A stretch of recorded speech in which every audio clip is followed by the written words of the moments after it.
So YouTube kind of changed some stuff with the streaming.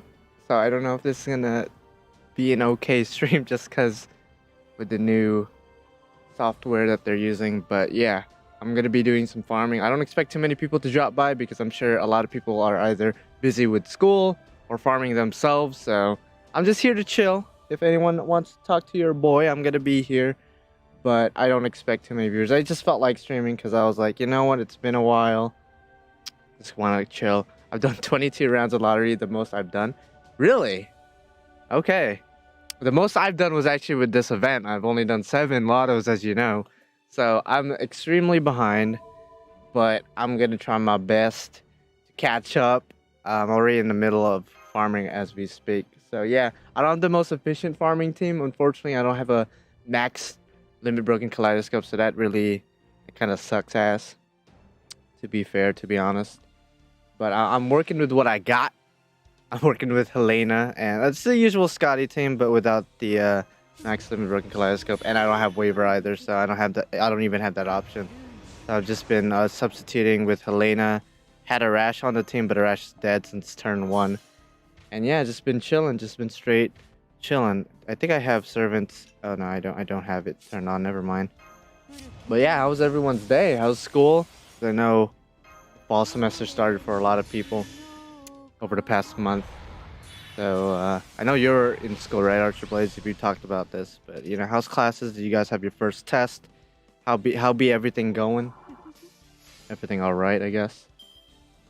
All right, it's been a while, man. Jeez, it's been since anniversary actually, since I last streamed. I'm sorry. I just, you know, the motivation's not there with streaming lately, to be honest, to be fair. So I've just been chilling, playing off screen and whatnot. But yeah, this is definitely the most lottos I've done in any given event. Doing last minute summons because I pulled a lot that wasn't Gilgamesh. Hey man, I'm sorry about that, man. I'm sorry. I don't know how much quartz / tickets, maybe money you use, but hopefully the King of Heroes answers your call, because he answers to loyalty. Speaking from experience, he answers to loyalty. As long as you're loyal, as long as you're respectful, you know, don't kiss his ass now. Don't kiss his ass, because he doesn't like ass kissers. But as long as you acknowledge his greatness, he's gonna acknowledge your loyalty. So that's just how it works. Equivalent exchange in this bitch. Hashtag Full Metal Alchemist. Shout out to Full Metal Alchemist equivalent exchange. But yeah, just stay loyal, my guys. Stay persistent. And hey, if you don't get him this year, New Year's he's coming back, I believe, and then he's gonna come back again for Battle in New York Part 2. So don't lose hope, my guy. He's gonna come. He's gonna come. What's up, Ivan Blue Cool, or Ivan? I don't know how to pronounce it. I know somebody named Ivan.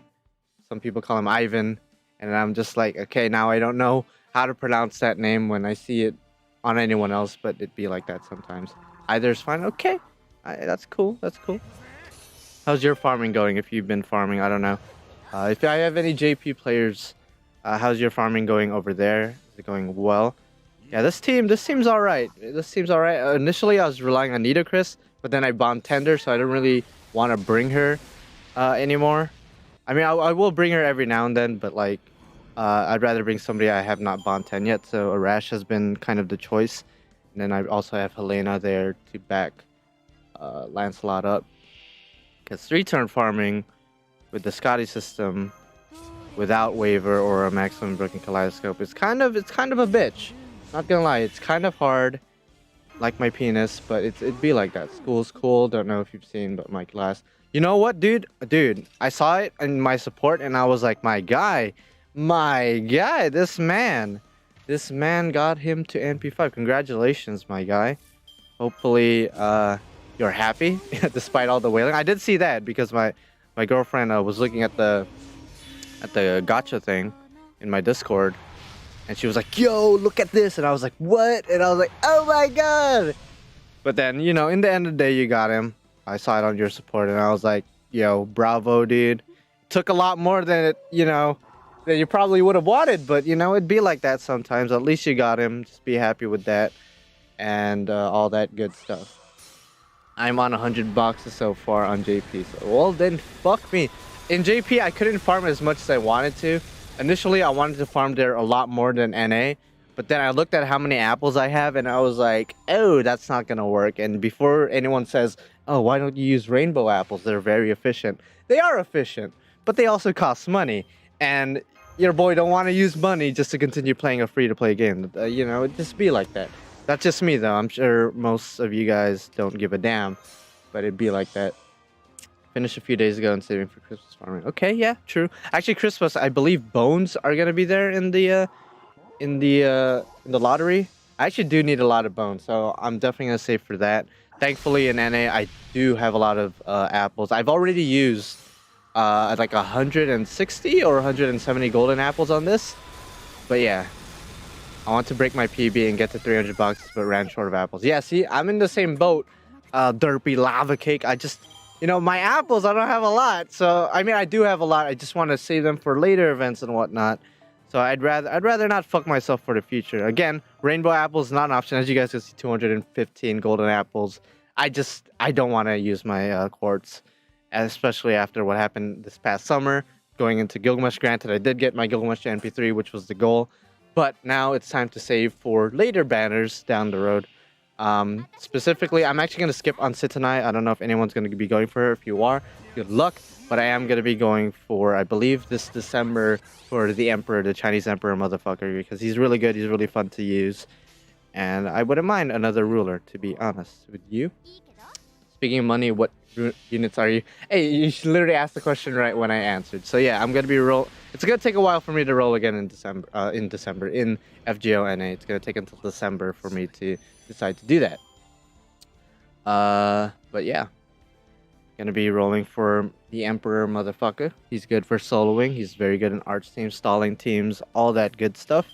So if you need a good soloer, he's basically, in my opinion, a better Sherlock Holmes. I love Sherlock Holmes, but... And you know, Sherlock still has his uses. His Noble Phantasm is definitely useful for ignoring defense and whatnot. But in terms of being a ruler, an arch ruler, I think the Emperor just has an edge over him a little bit. Yeah, Aurora Steals in this quest was definitely clutch for a lot of people. I better not see any more 10-7-10 Scotties or 10-6-10 Scotties. Like basically non-10 Scotties, because after this event, everyone who has Scotties should already have her 10 at this point. Because my guy, the amount of times I accidentally click on a Scotty that doesn't have fully 10 skills. Oh my god, really fucked me up for a lot of my quests. I'd have to use my command seals to basically balance that out, and that sucks. That really does suck. So if you don't have a 10 Scotty at this point, my guy, work on it, because this event's ending soon, and you need those Aurora Steels. You need those Rainbow Soaps, my guy. Imagine not maxing her out when she was released. Hey man, I think I did max her out when I at least had her at like 10, 8, 10, and then I maxed her out like a couple days later. But bottom line is, if you were going for Scotty and you don't have her 10 at this point, then you need to get your priorities straight. Because my guy, there you go. Just need 10 to the second. Okay, yeah, Archblades, you got to do it. Joke's on you. I don't have Scotty. Hey man, listen, if you didn't try for Scotty or you failed, it's okay. Scotty's not for everybody. Caster Arturia, in my opinion, is better, but you got to wait 2 years for her. I can't wait for Caster Arturia to come out. The fact that you could farm 3-turn farm without a max limit broken kaleidoscope, and even beyond that, you could farm 3-turn farm with a black grail. That's just like, that's next level like efficiency, next level damage, next level just like opens the horizons to different farming teams. Like the amount of fun I've been having with Caster Arturia over at JP, with Musashi Berserker, with Kiara, with Space Ishtar, it's been so good. And then I go here in NA, and then I use my Scotty with no max slip and broken kaleidoscope, and I gotta rely on Arash and a Helena and Nidacris. Shout out to them. I mean, not congratulations, but like, thank you for being there for me. But like, oh my god, I'm so used to JP just being so easy. It sucks coming back to NA. No offense to NA. I mean, we're gonna get a Caster Arturia at some point, but Jesus Christ. Only unit I maxed out on release was a Rishgal and 3 Summer Girls. Oh, Summer 3 Girls. I was like, who the hell is the 3 Summer Girls? But I see you. I smell you, Yvonne. I smell you.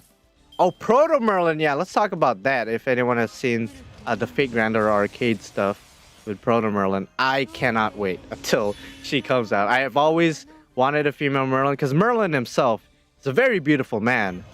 Now you slap some titties on there, cut off that penis, make her into a slender body. Like you know, you got yourself a looker. So I'm excited for Proto Merlin to come out. When is she coming out? I have no idea. Very possible Camelot Lostbelt 6. She could definitely come out. People might say, well, Cass Arturia is going to be there. Well, yeah, she's going to be there in the story for sure. But as far as a gacha with her again, probably not because she is the anniversary servant. So they're probably going to save a rerun banner with her for anniversary itself. So I'm thinking Proto Merlin might come out for the new Lost Belt, if not for next year's anniversary. I mean, we never know. And before anyone says, oh, but she's a arcade exclusive. Listen, Da Vinci Lily was an arcade exclusive too. Then like a couple months later, a year later, we got her in the game. So definitely looking forward to when Proto Merlin comes out. I'm definitely saving for her and might even wail for her, not gonna lie. She looks really good. Her Noble Phantasm looks really nice. Granted, it's gonna look different in the game slightly, but still, very excited.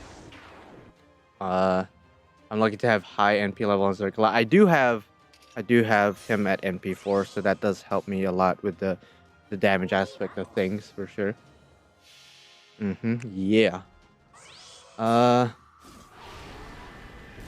Yeah. If you don't have Nidacris, definitely pick her for your free SR. Especially if you don't have a max limit broken kaleidoscope, she is so useful. I bond tender with this event. Like shout out to her. I knew she was good for farming, but coming from JP, I never really used her in JP. I'm not gonna lie. It's only until NA when I started really using her. Oh, look at this guy, Sophie. Sophie, if you're watching, 8, 4, 10 skills on a Skadi. Please fix that. you got to be more like Cetra. You got to be more like LF, VBF. You got to be more like them. You got 10, 10 the skills, bro, or 10, 10, 10 the skills. Like, come on now. If that happened, then I hope we get Santa Helena this Christmas. Oh, that's right. Santa Helena is a thing for the Christmas our Fate Grander arcade thing. So okay, you know what? I wouldn't mind that either because last year we got, I believe, Christmas Nightingale, which was okay. Which is okay. I'm not here to hate. But then I saw Christmas Helena, and I was like, my guy, when are we gonna get her though? So this year maybe. I'm definitely hoping for that. I was using your Skadi actually, Derby Lava Cake, but you weren't there. You weren't there at that moment. So I can't use you if you're not there. It's just physically impossible. Tapping to clear all the boxes, killing my index finger. Listen, you got to make one of those contraptions people have been using on Twitter. I'm sure you've seen them probably on Reddit as well, where people literally make like these machines to tap on that particular part of the screen just to get their lotteries done. And I'm just like, Jesus Christ, you guys are literally using your engineering degree, your NASA level intellect just for this. Okay, I understand. I see you, my guy. My Skadi's 888 because I haven't finished Lostbelt 2. Listen. Just farm this event. You'll be fine. I mean, the event is ending very soon, so you have very limited time. But I'm just saying, get on it, my guy, and then I will give you the respect you deserve. But right now, my guy, yeah, some kind of auto-clicking mechanism. Some people are creative. People have way too much time. I mean, I have a lot of time in my hands. I am not one to talk still. The one time I condone an auto-clicker is lotto box opening. Yeah. Again, I'm super behind, so I'm blessed. Like, I've only opened 7 lotto boxes because I've been the first week this event came out, my girlfriend came over, so we had to spend time together. You know, I'm not just gonna be playing Grand Order all day, every day. Granted, that's kind of what we did, to be honest. We did play a lot of Grand Order all day, all night, like legit. But you know, a part of me just wanted to spend time, just chill with the girl. You know what I'm saying? Gotta do what you gotta do. I'm not gonna ignore her for my husbandos and waifus in this game. Granted, she does that to me all the time with other things, but that's besides the point. Got my Skadi first and third skill. Hey, as long as you got the first and third skill 10, and as long as that second skill is at least, you know, 6, I'd say. Oh, wait, is that a rainbow? I don't need a rainbow, but that's cool. Is it the, which one is it? I'm thinking it's gonna be the one with Archer on it. Archer? No, it's the one with an arrow. That's cool too. I mean, I don't even need it anymore at this point. What's your goal for tonight, MC? I'm probably gonna be farming until this stream's over, if I'm gonna be honest, or not until this stream's over, until this event's over. So I might. I don't know. If I get too tired or too hungry or something, I'll probably stop at like 3 hours or something, 2 hours. Yeah, CKT definitely did not want to drop for me, but it'd be like that sometimes. I hate how this event has like 2 possible CEs to drop. A lot of events do that, but that's just annoying. In JP with the Scathach event, the lottery event over there, it only has 1 possible CE to drop. So it's like when it drops, you know what you're getting. All right, you know what you're getting. Did you do all the challenge quests? Yes, I did. If you follow me on Twitter, link is in the description, by the way. If you want to go to my Twitter, I already posted, screenshots of how and the teams I used to defeat all the challenges. I'll be honest. I don't want to sound like an arrogant, conceited prick right now. I don't, because I know for a lot of these challenges, it was very, very difficult for a lot of you guys. But your boy, I remember it being a lot harder in JP. I'm not gonna lie. Maybe it's because I've already played through these twice already in JP. But when I played through them here in NA, I was like, I remember these being a lot harder. The only one that was semi-difficult was the one with Taiga on it. I think that's the one that everybody still thinks is the most difficult. That was the only one that was a little bit difficult. But even then I was still able to beat it with relative ease. It didn't take that many tries, that many hours for me to beat. So there you go. So yeah, follow my Twitter if you want to see that. I try to post there every day. So if you guys are seriously not following me there and you have a Twitter, like please follow, because again, I try to post there every single day. I'm trying to get into the habit of that. You know what I mean? Yeah, the only hard that challenge quest was god tier, bro.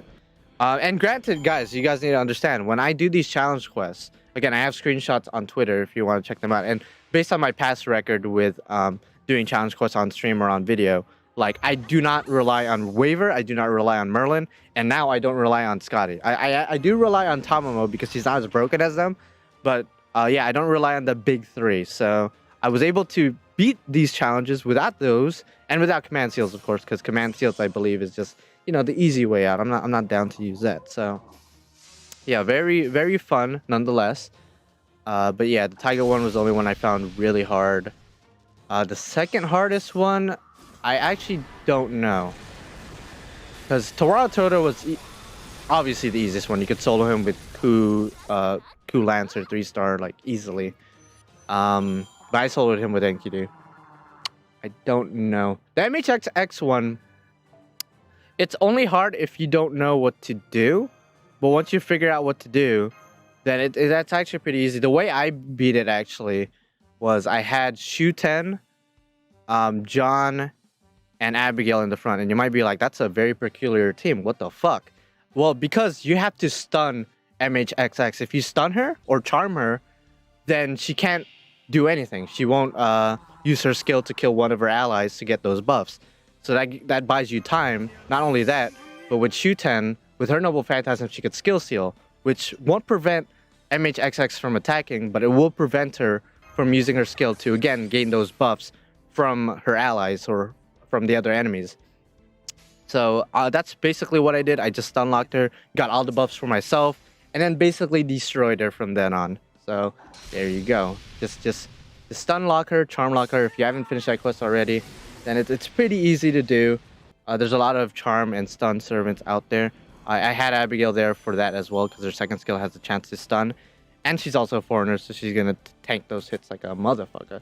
Hokusai, I actually tried with Hokusai, not going to lie. I did fail once with Hokusai, and I was like, you know what? I'm just going to rely on the stun team, because Hokusai actually got bodied. Like, those crits later on down the quest were no joke, even for a foreigner. So, you know, it'd be like that sometimes. Sheba was interesting. How did I beat Sheba, actually? Sheba, honestly, as long as you stall long enough and you have Kentucky Rider or Ozzy or Summer Artillery Rider, like, you win. Like, straight up, you win. Like, Derpy Lava Kick, if you're still watching, I use your Artillery Rider. Fun fact, I use your Artillery Rider to destroy her. So, shout out to you, my boy, for providing that support for me. Yeah, bro, I used it. I was like, oh, dude, I need a good rider. I saw some Aussies here and there, but then I was like, I kind of wanna change it up a little bit, and then I saw your Arturia Rider, and I was like, oh, NP2, I see you. Let's go ahead and bust her wide open. Not like that. We're not busting her wide open in that sense. So, like, pause on that giggity. Let's get our head out of the gutter. Like, I didn't mean it like that, but yeah, I'm sure a lot of us would love to bust her wide open, but that's besides the point. You're doing guaranteed SSR New Year's NA? Of course, I always do the guaranteed banners. Besides the guaranteed banners, I don't really whale in the game. But yeah, guaranteed banners is definitely the way to go.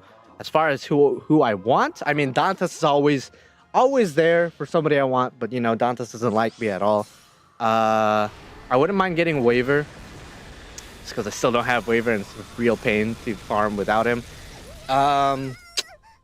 Those are probably my top two, I'm not gonna lie. There's like not really anyone else I want. I guess another Enkidu would be great. After using Enkidu here, and you know, he's only NP1, but he's still murdered, bro. He still did a really good job, but NP2 higher obviously would be appreciated, you know what I mean? Some last minute farming, I see. Yeah, man, just some last minute I've only done 7 lottos, bro. I've only done 7 lottos. Can you believe that? Can you believe your boy, the main character, has only done 7 lottos? That sucks. That sucks. I should be doing at least 100 lottos, you know what I mean? At least. And then some of you guys have done 200. Some of you guys have gone beyond 300, which shout out to you guys. I don't know how you guys have that mental stamina to just keep playing this game, but shout out to you guys.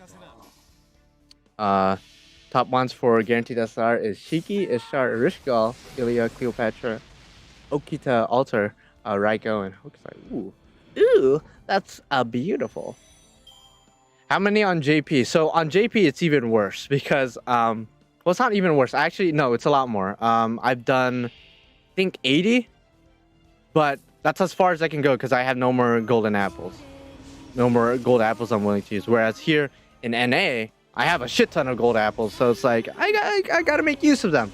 Granted, there's another lottery event coming down on December with the new Christmas event, as well as the rerun. But I would be disrespecting the King of Heroes if I did not farm the shit out of his event. Like, that would just be a huge disrespect, a huge middle finger, a huge fist up his ass, may I add, if I didn't farm his event. That would just be disrespectful. You just let your macro do it for you? Okay. Alright. I smell you.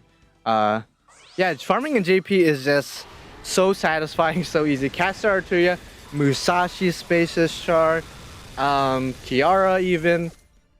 Some of the 4-stars, Fion, Come Hail. If you like some single targets, maybe Vlad, Berserker, like seriously, when Caster Arturia comes out, it's game over. It's game over. NA is gonna be easy as fuck. Like, if it's already easy, don't get me wrong. With Skadi, it's already easy, but with Caster Arturia, like my guy, 3-turn farming with the Black Grill or with an event CE is just like, I don't have to rely on Kaleidoscope. That's the main thing. You don't have to rely on Kaleidoscope at all. It's so good. So good. I'm on box 134. God damn! And I have 150 plus gold apples, which I'm saving for Christmas Lotto. That's quite a bit of apples you got there, sir. That's quite a bit of apples you got there. And you got pretty far in the event too, so congratulations to you. Hopefully you trained all the servants you wanted to train.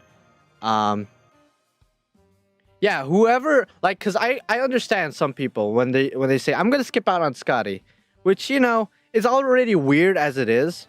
But to a certain extent, I could kind of understand it. Maybe you don't have a max living broken kaleidoscope, so you're very limited on what you can do. Maybe you don't have Lancelot. Maybe you only have him at NP1. I could understand that as well. There's a lot of factors that go into Skadi, for sure, 100%. But Caster Arturia, you cannot not go for her because it's like, my guy, she's that good. She is that good. So next year, for sure, the top servants I'm recommending to you guys for next year, definitely Spacious Char and Musashi Berserker. Obviously, there's going to be the obvious servants to go for, like Arjuna Altar, like Kama, like, I guess Reigns would be a great one. Actually, she's really good with her recent buff. Let me not downplay her. She's really, really good. But if I'm going to be investing on Caster Arturia, I would be going for Musashi and Spacious Star 100%. You don't have to go for both of them. They're both like really good. 3-turn farmers. So like just pick and choose one if you don't have that many resources. But definitely go for one of them, because when Cast Arteria comes out, you're gonna regret not having them. That's just 100% facts, like right there, 100% facts. Don't have any good art servants? Well, listen, if you don't have any good art servants, and so you don't want to go for a Cast Arteria, you're lying, because everyone has been spooked by Fion Cumhiel. Despite how we might feel about Fion Cumhiel, despite how I may feel about Fion Cumhiel, I am not going to deny the fact that he is a really good art slooper, even pre-Caster Arteria. So with Caster Arteria, he's amazing. Same thing actually goes with Sieg. People hate Sieg, but let's just face it, he's good at farming. He's really good at farming. So yeah, if you have him, you should probably train him, because Caster Arteria and him are kind of like pretty good. Why Kama is so good? Kama, oh man, Kama, yeah, NP charge, 50% NP charge, so she already works really well with Skadi. She's a quick single target that could charm anything. She could charm doors, she could charm hands, she could charm girls, she could charm guys. As long as they don't have charm resistance or some kind of debuff resistance, she's insanely good. She's good for farming. Well, not farming. She's good for challenges. Well, I guess she could be good for farming if you're like facing only single enemies, but that's besides the point. Like, she's insane. Her damage output is consistent, because if you loop her NP, her Noble Phantasm gives her a quick up for 3 turns. So if you loop her NP, she's gonna have higher and higher and higher damage per Noble Phantasm per turn. So you're talking about consistent damage, you're talking about NP looping, you're talking about charming, therefore stunning the enemy. Like, you can't go wrong with it. You cannot go wrong with it. Not to mention, one of her skills grants her resistance against alter egos. So if you don't know, alter egos does extra damage to assassins, casters, riders, whatever. But as an assassin, to have a skill that makes her resistant to alter egos, that's just like, well, not resistance, but they do like neutral damage. So it's like they don't have any affinity at all with Kama. That's why Kama's so good. She has guts, so she has some survivability there. But like, she's just an insanely good servant, just like straight up. Like, she's one of those servants that on release, she does not need a buff. Like, if she gets a buff in the future, I will be confused, because she's arguably the best assassin in the game. Although I would argue that Jack is still up there, but you know, that's besides the point. Sad Jack noises. Listen, I've already Jack, you're still number one in my heart. Like, to me, you're still tied with Kama, because if you need somebody to remove buffs and you're facing a female, Jack is still going to do a lot more. And Jack has evade, Kama doesn't. So she has the edge in terms of being able to take a Noble Phantasm to the face. Granted, Kama does have guts, but to me, guts is a bit less useful than evade / invincibility. That's just my opinion, though. I prefer evade over that. So I think different strokes for different folks. For different situations, you would bring Jack. For different situations, you bring Kama. But I think with Kama's stun and then Kama's NP charge, I think that just gives her a slight edge. Just a slight edge. Comparing Shuten and Kama, that's like no contest. I mean, I love Shuten, but in the end of the day, Shuten is drunk. In the end of the day, Shuten doesn't know what's going on half the time because she's drunk. Half of the time, she just wants to have Kentoki dick her down. So, in terms of comparing her to Kama, I mean, it's just no contest. I mean, she's a AoE arts that cannot loop. She did get that recent buff that gives her 30% NP charge, which is great. But in the end of the day, she's as an art servant, if you cannot loop, it's kind of a detriment. It's kind of a detriment, especially with Cast Arteria out. The fact that Shuten cannot loop. It just sucks, but she's so good. Like, for example, I talked about it earlier. She was really good for this MHXX challenge quest, because she could charm her and she could skill seal her, which is just amazing against MHXX. So yeah, Shuten and Kama, you cannot compare the two. Like, the only similarity the two have is that the two are 5-star assassins. Other than that, one is AoE / arts, the other one is single target, quick. One could NP spam, the other can't. You know, it's just, you can't compare the two. It's impossible. You can compare Jack and Kama because the two are similar enough. The two are amazing. Unfortunately, Hassan, or I guess fortunately for me, Hassan is still, you know, even with his recent buff, you know, he cannot compare to Jack, let alone Kama as well. So shout out to all my Hassan dick suckers out there, because you guys swore up and down that he was better than Jack, but now look where we are now. Look where we are now. He ain't doing much. How many boxes are you at?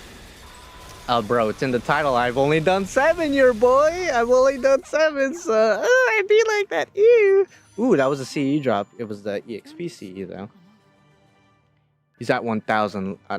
I wish. I mean, actually, I don't wish, because how much time would you need to have in your hands? Not even how much time, but how much money must you have to get to 1,000 boxes? I understand 200. I understand 300. Hell, I could go as far as 500 boxes. But if you're going to 1,000, bitch, what are you doing with your life? Like, what are you doing? Like, I commend you for loving this game that much, but get out there, bro. I mean, okay, don't get out there. You know, quarantine, COVID-19, that's besides the point. But, like, do something else, my guy, because that shit is low-key, like, scary as fuck, dude. Wait, doesn't old Hassan have a skill to kill a target with an auto attack? I don't. He has a passive skill that gives him a chance, like a very small chance to instant kill an enemy that he's attacking with a normal attack. I think that's what you're referring to. But that thing is unreliable. It's good when it procs, but you cannot rely on it. That's the thing about Hassan. It sounds good, but it's unreliable. That's just a fact. You can't rely on it. Yeah, 1,000. That's just like that. You're crazy. You're crazy as fuck if you're at 1,000 boxes. Like, I'm sure there's some people out there. There's some people out there that's gonna come out of the woodworks when this event is over and be like, "Yo, I'm finally done farming. It took a lot of rainbow apples, but this is as far as I got." And it's like 1,000 plus. It's like, okay, either you Photoshop that, or you're insane. And I'm willing to go with the latter. You're probably insane to go to 1,000, because that's just like, my guy, you insane, you crazy. Are you making a video about what servants to summon for next year? Yes, I will. This coming December, I will be waiting until December to make that video, because you never know, there might be more buffs to come in the next coming months, and I don't want to, like, I don't want to make information saying that, like, oh, don't go for. I'm not gonna say this, but for example, if I say, don't go for, who's the servant that comes out next year? Don't go for Benny Enma, for example. I'm not gonna say that, but just for example, don't go for Benny Enma, because she's okay, but not that great. And then next month she gets a buff, I'm gonna be like, well, I just made that video saying she's not that great, so I want to wait till December, till the last minute to make that video, because, you know, I don't want to make any assumptions, you know. Yeah, see, Toho Sniper, I mean, he's not even human. Let's just be honest. Let's just say it how it is. I saw him at Anime Expo. I didn't meet him, but I did see him at Anime Expo, and I'm here to expose his ass. I don't have any footage, but I saw him. He had a tentacle coming out of his asshole. I'm just saying, I don't think he's human. I don't think humans normally have tentacles coming out of their asshole. So I'm just saying, he's not human, so let's just automatically disqualify him from the rest of the FGO players out there. Like, he's crazy. He's crazy. He's not human. I don't know what's going on. Did you hear about Proto Merlin? Yeah, we just talked about her a couple of minutes ago. I think she's gorgeous. I think she looks awesome.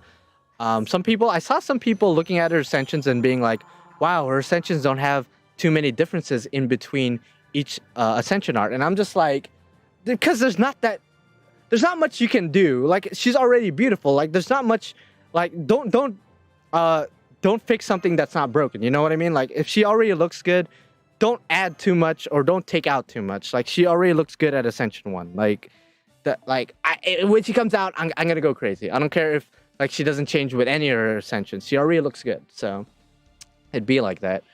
Who am I going for the rest of the year? I'm skipping on Sitanai, not gonna lie.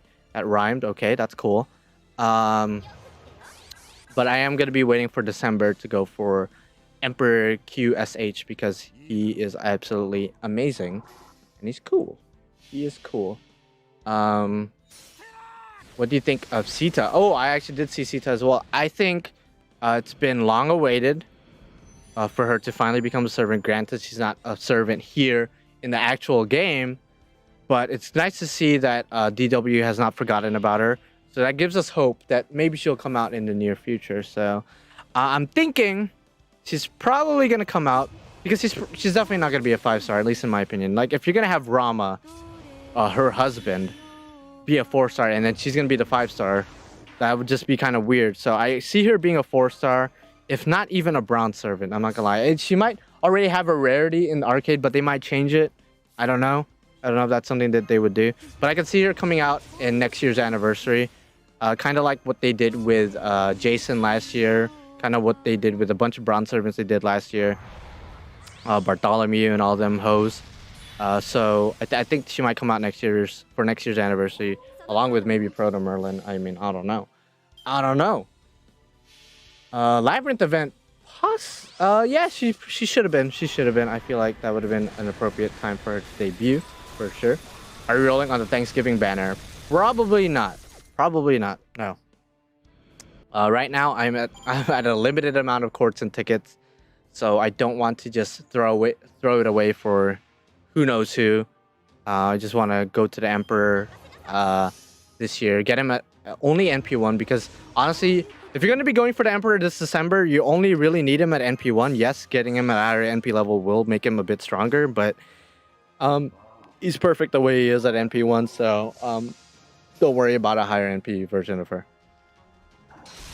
They changed Lolly Da Vinci from a welfare. Yeah, so it's definitely possible. They could change Sita into a bronze servant, which I'm expecting her to be. Although, with the amount of hype surrounding her and the amount of people that want her in the game, I don't doubt that they would.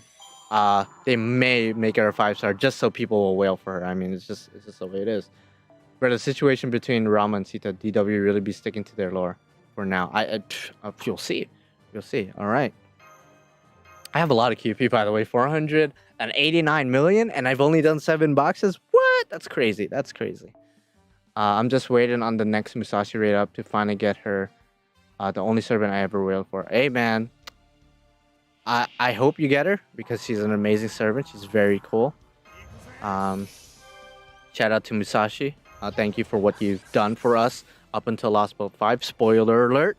But yeah, I wish you a speedy recovery. I don't know if there's any recovering from what she did, but that's besides the point. Let's see. I can't wait for CCC rerun and the Prisma Ilia yeah, there's those two are gonna rerun. We're gonna get King Protea for the CCC event, as well as for the Prisma Ilia. We're gonna get Miyu. So good luck to you guys, because Miyu's an interesting servant.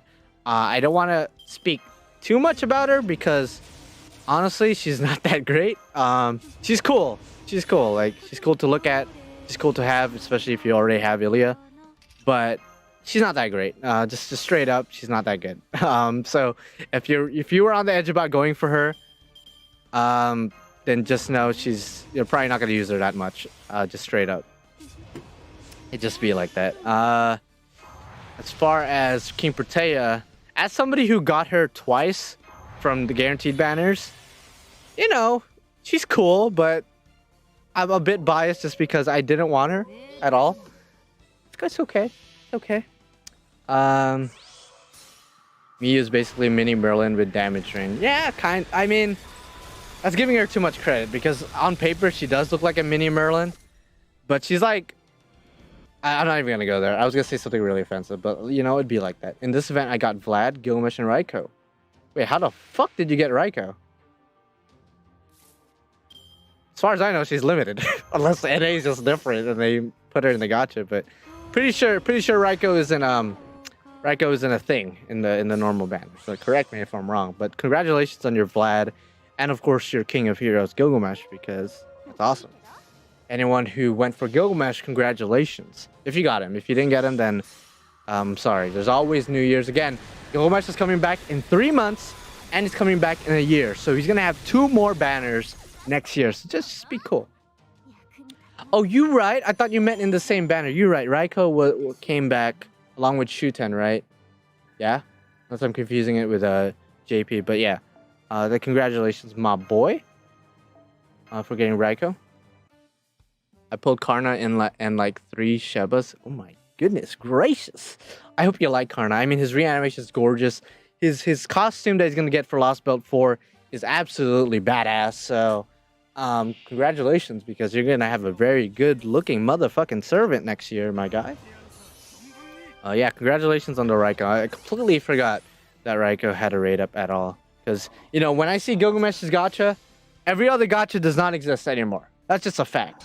That is just a God-given fact.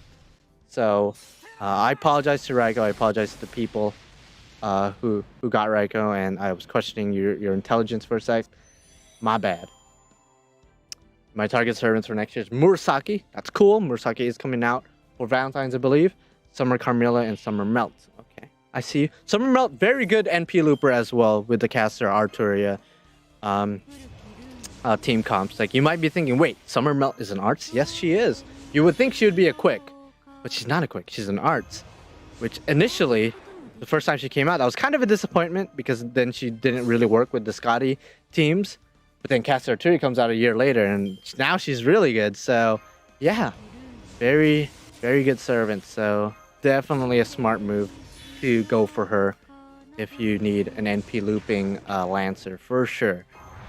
But again, as far as NP loopers that you could bring to 90% of quests, Musashi Berserker and Spacious Char are the top 2 for next year to go for if you want that good and fresh arts loopers, my guy.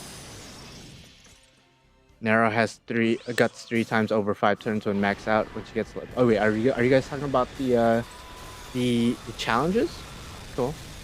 Can we talk about how YouTube seems to be censoring the servant in your Berserker slot? Really?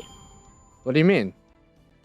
I don't know what you mean, Mass Nightmare. I mean, elaborate, because I am out of the loop when it comes to this. Speaking of loops, I'm out of the loop with this one. I didn't hear about that, for sure. Summer Musashi is going to be beast in 2 years. Yeah, I mean, she's always been a beast. Like, again, if you go back and watch my Lostbelt 5, Part 1, and Part 2 live streams, 90% of the time I was using Musashi Berserker. This was pre-Caster Arturia, may I add. She's amazing. She's always been amazing. But then Caster Arturia comes out, now everybody bandwagons to her, and I'm just here like, hey guys, get off my ship. I've been on this ship for the past year. You guys don't deserve to be here if you weren't here since day 1. All right? So it'd be like that. This is why I don't like YouTube streaming. YouTube always censoring the weirdest stuff. What do you mean? What is being censored? I'm very confused. Is anybody else experiencing some censorship action? Because I don't know what you mean. Is it like censoring like the words? Is it censoring? I don't know. I have no idea. Somebody please elaborate, my boy. As for Gramps, all is buffs last 1 turn, even though he can loop. I mean, he could kind of loop, I guess, but you know, it's not the most reliable looper out there. You know what I mean? But yeah, man, sick, nasty. Yeah, I don't know what the Soul Spirit. Hey, can you guys do me a favor? You guys already know what. Well, she already knows what I'm about to do. Can you guys just copy and paste this? Just for me. It's, if you could copy and paste this, please do it. I will forever be in your debt, like 100%. So if you guys could, if you guys could copy and paste that, that would be amazing as fuck. Yeah, Musashi was always the best, but now everybody be bandwagoning like a motherfucker. So please, everyone, if I could get at least 3 people to copy and paste that, that would just be the best ever. Please do it. Please, I know this isn't my biggest stream ever, but if people could just do that for me, that'd be great. So the reason I put the dollar signs, by the way, because I don't know if YouTube is gonna censor it. Copy and paste it here. Yes, thank you. Oh my god, I was worried people weren't gonna do it. Copy and paste it here, and then send that bitch. Yes. Thank you guys. If you guys want to see a big booty bitch, there's somebody on Twitter I would like you guys to follow. Actually, I'm not gonna do that. That would be messed up. I'm not gonna do that. Not now, at least. Someday I will. Don't you have a well-raised Sieg and Para? Paracelsus, yes. Sieg, no. If you're wondering why don't I use them for farming right now, it's because I don't have Sieg trained, and neither do I want to at this moment. Plus this team is working all right. Like I'm not complaining. This team is working okay. I'm not gonna sit here and complain about it. Of course, YouTube is gonna censor it. Yeah, YouTube is gonna censor ass for sure. So thank you guys who said Ashley has a fat ass, which she does. Like, oh my god, like holy shit. But yeah, man. Don't hold out on us. What am I holding out on? What am I holding out on? Oh, fuck. But yeah, that hashtag, someday I'm gonna have that trending on Twitter. Someday I'm gonna have that trending. By the way, I am gonna work on your essay, by the way. Wink, wink, wink. I am gonna work on it. I got some farming to go. By the way, side note, I don't know if anyone plays Monster Hunter World, but like tomorrow, Fatalis is coming. Fat Alice, if you want to call him that. Fat Alice is coming next. I was gonna say next week. No, tomorrow. Sorry, I'm getting really hyped right now because I'm excited for fighting him. Gonna fight the fuck out of him. And by the way, if you have a Switch and you've never played Monster Hunter before, Monster Hunter Rise, get it next year, because if you get it, I will play with you. 100% fact. Because like, if there's any game I could play for long periods of time that's not Fate Grand Order, it's Monster Hunter. So like, if you get Monster Hunter for the Switch next year, bruh, we playing it together, bro. Like, we going in balls deep, nothing but the nuts hanging out. I'm not even gonna wear protection. I'm not even gonna ask you to take birth control. And if you're a guy, I don't care if you have feces coming out of your asshole. I will be going in balls deep with nothing but the nuts hanging out with Monster Hunter with you. If you don't want that, then don't get Monster Hunter. But if you do want that because you're a freak, then let's go ahead and do the thing, bro. Let's go ahead and do the thing. Ashley has a fat ass plus sauce. Listen, I would give you the sauce. I would. But it's not my place to do so. You know what I mean? It's not my place to do so. But as I was trying to say, okay, Mass Nightmare, let me see what you were trying to say, my boy. I say the name of the Berserker on your support list. Are you talking about Musashi, really? Or are you talking about Kualter? Because Kualter's in my support list in NA, and then Musashi is in my... So say 1 for Musashi, say 2 for Kualter. My message, because it never shows up on your screen. Really? That's very interesting. I don't know. It's very weird. Very weird. Yeah, on NA. Okay. I don't know why they would censor Kualter. That's very weird. Can you guys try typing Kualter? I'll type it for you guys. Kualter. For me, I'm not censored because I'm the one hosting the stream, so I don't know why that would be censored. It doesn't really insinuate anything, you know, bad, I guess. I don't know. Maybe YouTube doesn't like Kualter. Maybe they're just not a fan of people with big lances. Okay, Ray Flight could say it. So I don't know, Mass Nightmare. There's something going on with your YouTube. Something's going on with your bitch, but it'd be like that.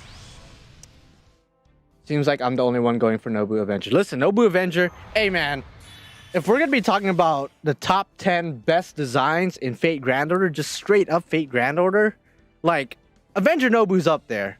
So if you're gonna be going for her because she looks good, because she just tickles your pickle, like that's fine. But in terms of gameplay, she kind of, like, just to put it simply, she kind of sucks. Like, I have her, so you can't say I'm being biased or anything, because I really like her. I really like her design from a design standpoint, but she's absolutely garbuncle. Like, you could smell it through your phone, you could smell it through your monitor, you could smell it through your tablet. She sucks ass. But she looks great, and she has a good ass. So it's, you know, it'd be like that though. It'd be like that. She looks amazing. So I'll probably go for her if I have enough quartz, because the thing about her is that she comes right after Arjuna Altar. So it's like, I'm definitely going for Arjuna Altar, because just like Avenger Nobu, they're designed by Paco, by the way, same designer. He looks good, but he's actually really, really good.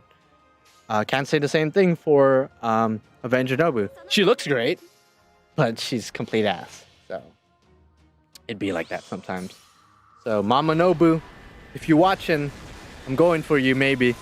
Despite what I said, you're probably not gonna come to me now that I've said all that. To be honest with you. God, this farming, it's gonna be the end of me.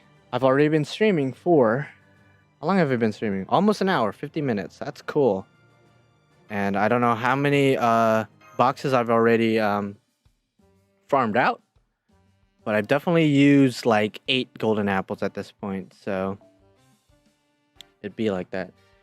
Nobu was power creep before she came and destroyed when yeah, when Space's chart came out, that just totally destroyed like any possibility of Avenger Nobu even becoming even a little bit good. Even a little bit. Because she did get a buff. Avenger Nobu did get a buff a year later. Earlier this year, I should say. But it doesn't help. It's just that she's so niche. If we're gonna talk about what exactly is, you know, ruining her potential to be good, it's just that she's very niche. And when you compare her to Avenger Ishtar is just like, she works with NP looping.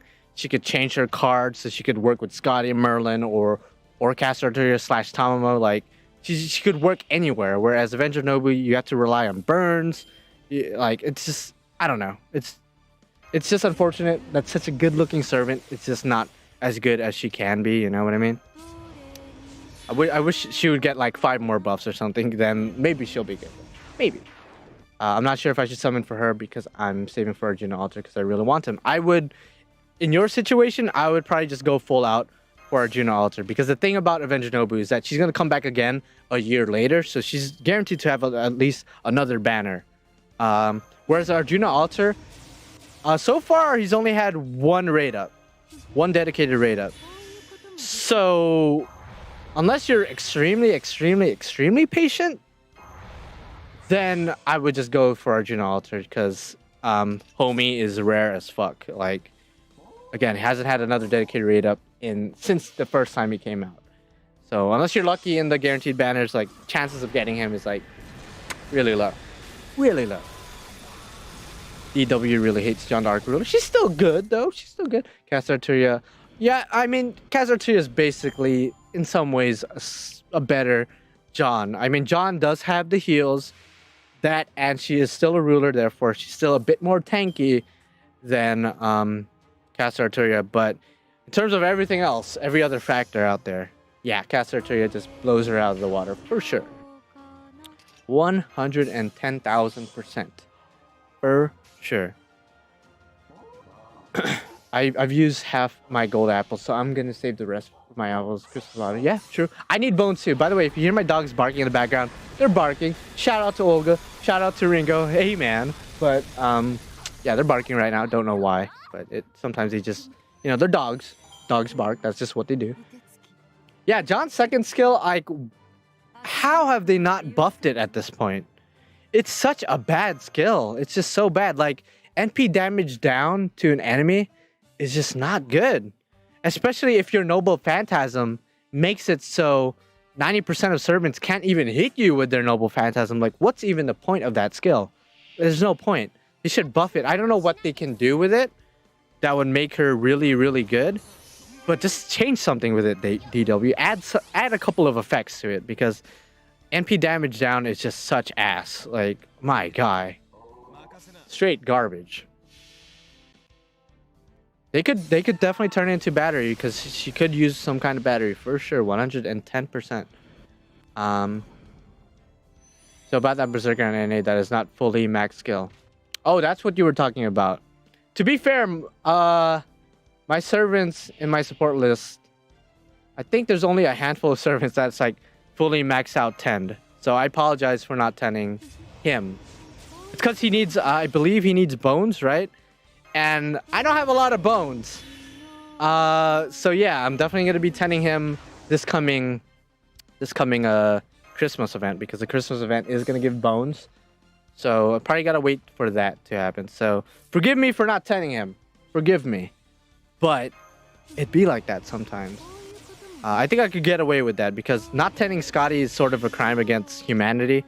But I feel like I could get away with not 10'ing Coalter. I mean, how many of you guys are using my Coalter? Show of hands, how many of you guys are considering using my Coalter? Probably not that many. Actually, maybe, I don't know. He's a good servant, so. Yeah, 110 bones. Yeah, see, even that's not a lot. Like, I'm not comfortable 10'ing a servant unless I have a lot of the materials that they're going to be using. Because if I use all my bones on him right now, and then lo and behold, I train another servant and they need bones, I'm going to regret my life. Like, I'd rather not. I'd rather not. I would love to add you to my friend list if you have room. I don't know if I have room, I'll be honest. I think my friend list is actually pretty freaking full as fuck, mate. Okay, so me saying it that way, YouTube allows it? Really? Okay, interesting. I still think Okida is fine as she is.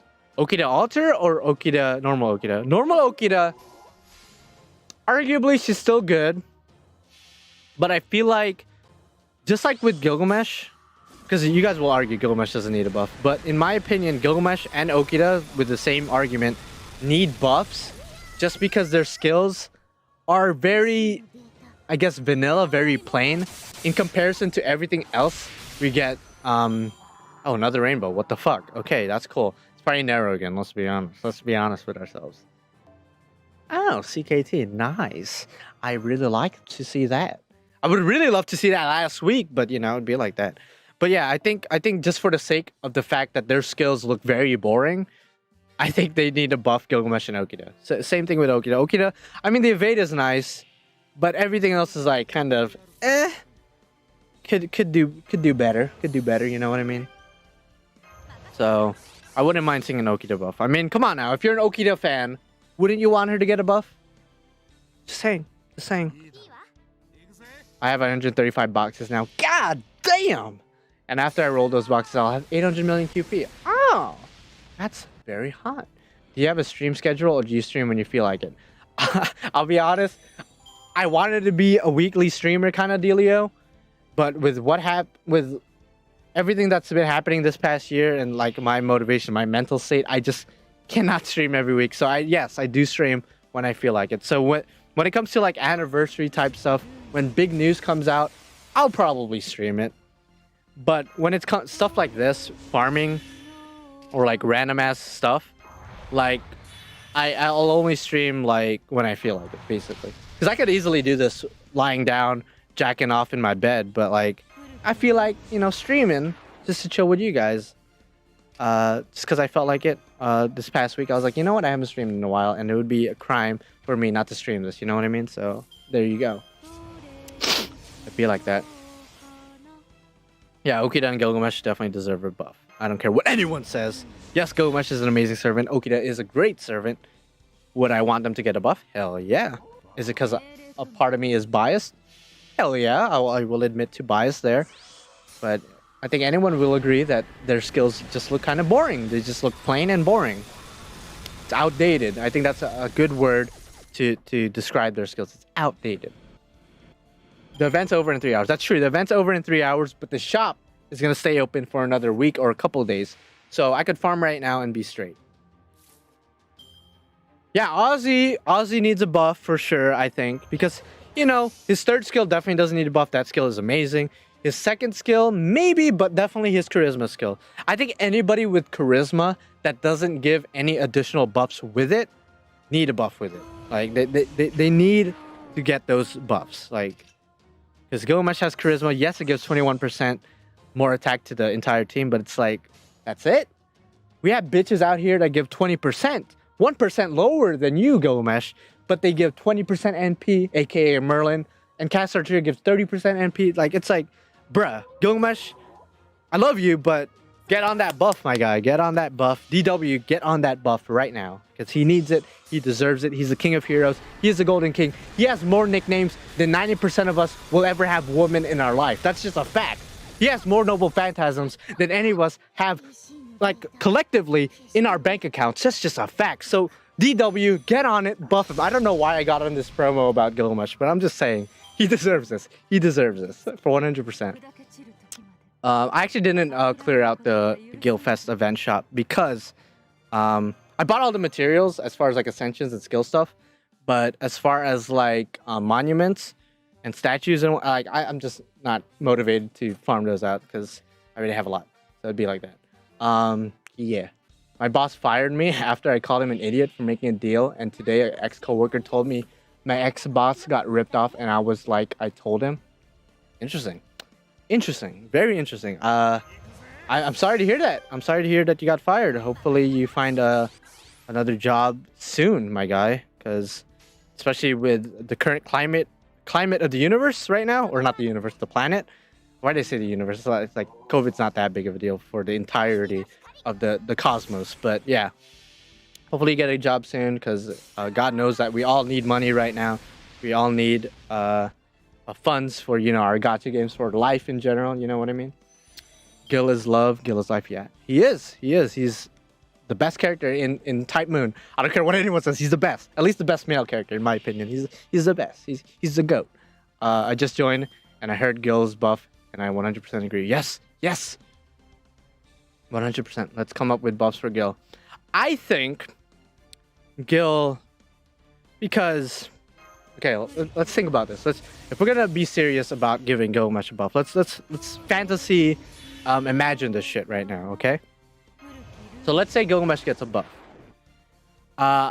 Just for argument's sake, let's just assume they can't buff his third skill anymore. I know Emiya basically said it, so like you could get the same skill buff twice, because if you guys didn't know, Emiya got, I forget which skill it was, but one of his skills already got a buff and then it got buffed again. So it's definitely possible for Gilgamesh's third skill to get buffed again. But for argument's sake, let's just assume that skill cannot be buffed again. So I think the charisma definitely needs some work, because it's just so whack. It's just garbage. It's ass. It's garbage. I don't know. Mana burst would be great for his overall damage. That would just make him super good. By the way, just to answer Angelo's question, yeah, is Scathach event the Grail Front battles? That was it was fun. I will say that it was extremely fun. It was different. I liked it. Like if they had an actual game with the servants in it that played exactly like that, I would play that game. As far as it being challenging, as far as it being difficult, it wasn't really challenging. I was disappointed in that regard. It wasn't it didn't live up to the hype that was set by Narrowfest, that was set by Guildfest. Like to have the Scathach Fest and then it wasn't that challenging, that kind of sucked. Oh wow, God. Oh, okay, God, Jesus Christ, that's your name. God, thank you for the $5 donation. And this man, this legend, this beautiful person, like if you don't think you're beautiful, God, look in the mirror. I mean, you made me in your image, right? If you made your boy in your image, then you must look good. Because if I look this damn good, you must look real good. Okay, I'll stop. The next support servant needs a skill where servants gain NP on buster cards. Oh. That would be interesting. I don't know how they would word that. How would that work? Especially with Gilgamesh, since his Noble Phantasm only hits once per enemy. So I don't know how that would work, but it could definitely work with a couple of servants for sure. I feel like that would be very broken too. But thank you, God, for that $5, bro. You're feeding the family, bro. You're feeding the wife, the kids. Like my kid Eric, he's gonna be eating good tonight. He's gonna be having a big potato with some butter on that bitch. Initially, he was just gonna have butter, but thanks to your $5, he's gonna have a potato with that butter. So there you go. Thank you for those $5, bro. Nemo is probably the next support servant. Yeah, I could see that. I could see him coming out. I thought he was gonna come out this year for 5th anniversary, but now looking back at it with hindsight, he's not really somebody like that is worthy of being the 5th anniversary servant. So definitely for sure, Cast Arteria was the right choice, 100%. So 110%. But yeah, I think going back to Gilgamesh's buff, yeah, his charisma, they add a crit buff to it. That would be great. I think for me, now this is just me, if they don't buff his charisma, I think his second skill needs a buff. Because when you look at his third skill gives him crit absorption and 30% Noble Phantasm percentage, right? I think what would synergize really well with that would be if his second skill already gives NP gain, right? I think they should give him, I forget, like crit stars per turn, like those skills that give you crit stars per turn, because that would synergize really well with his third skill, that crit star absorption. Like, what's the point of a crit star absorption if you don't have any crit stars? So, like, I think the King of Heroes deserves that as well. I think that would work really well with him. Having crit stars drop for 3 turns, maybe like 20 crit stars per turn or something crazy like that. I think that would work really well. Synergize really well with his third skill. For sure. Invincibility, Pierce, or crit stars each turn. Yeah, just, you know what? Add that too, because Aya should be able to go through anything besides, of course, Avalon, which we still don't have in the game. So I think that would be amazing if you have invulnerability Pierce, or invincibility Pierce, I should say, evade, or sure hit, I should say. Like I think that should be added as well to the second skill, because that just makes sense. It just makes sense with the King of Heroes for sure. 100%, 120%. You smell me? You smell me? Yeah, crit damage up would be great as well. Like, just add a bunch of effects to the second skill. That's basically all I'm asking for. Because if you're the King of Heroes, you have all these noble phantasms, but your skills look like booty cheeks. I mean, come on. Come on. Like, DW, fix him. I mean, he's not broken, I'm not saying that. But add some you know, some good shit to his skills. Because right now he looks very vanilla. You already did really well with his reanimation. Like, I applaud you, DW. His animations look up to par to what it should have been since year one. But now we need to work on his skills. Yeah, very, very true.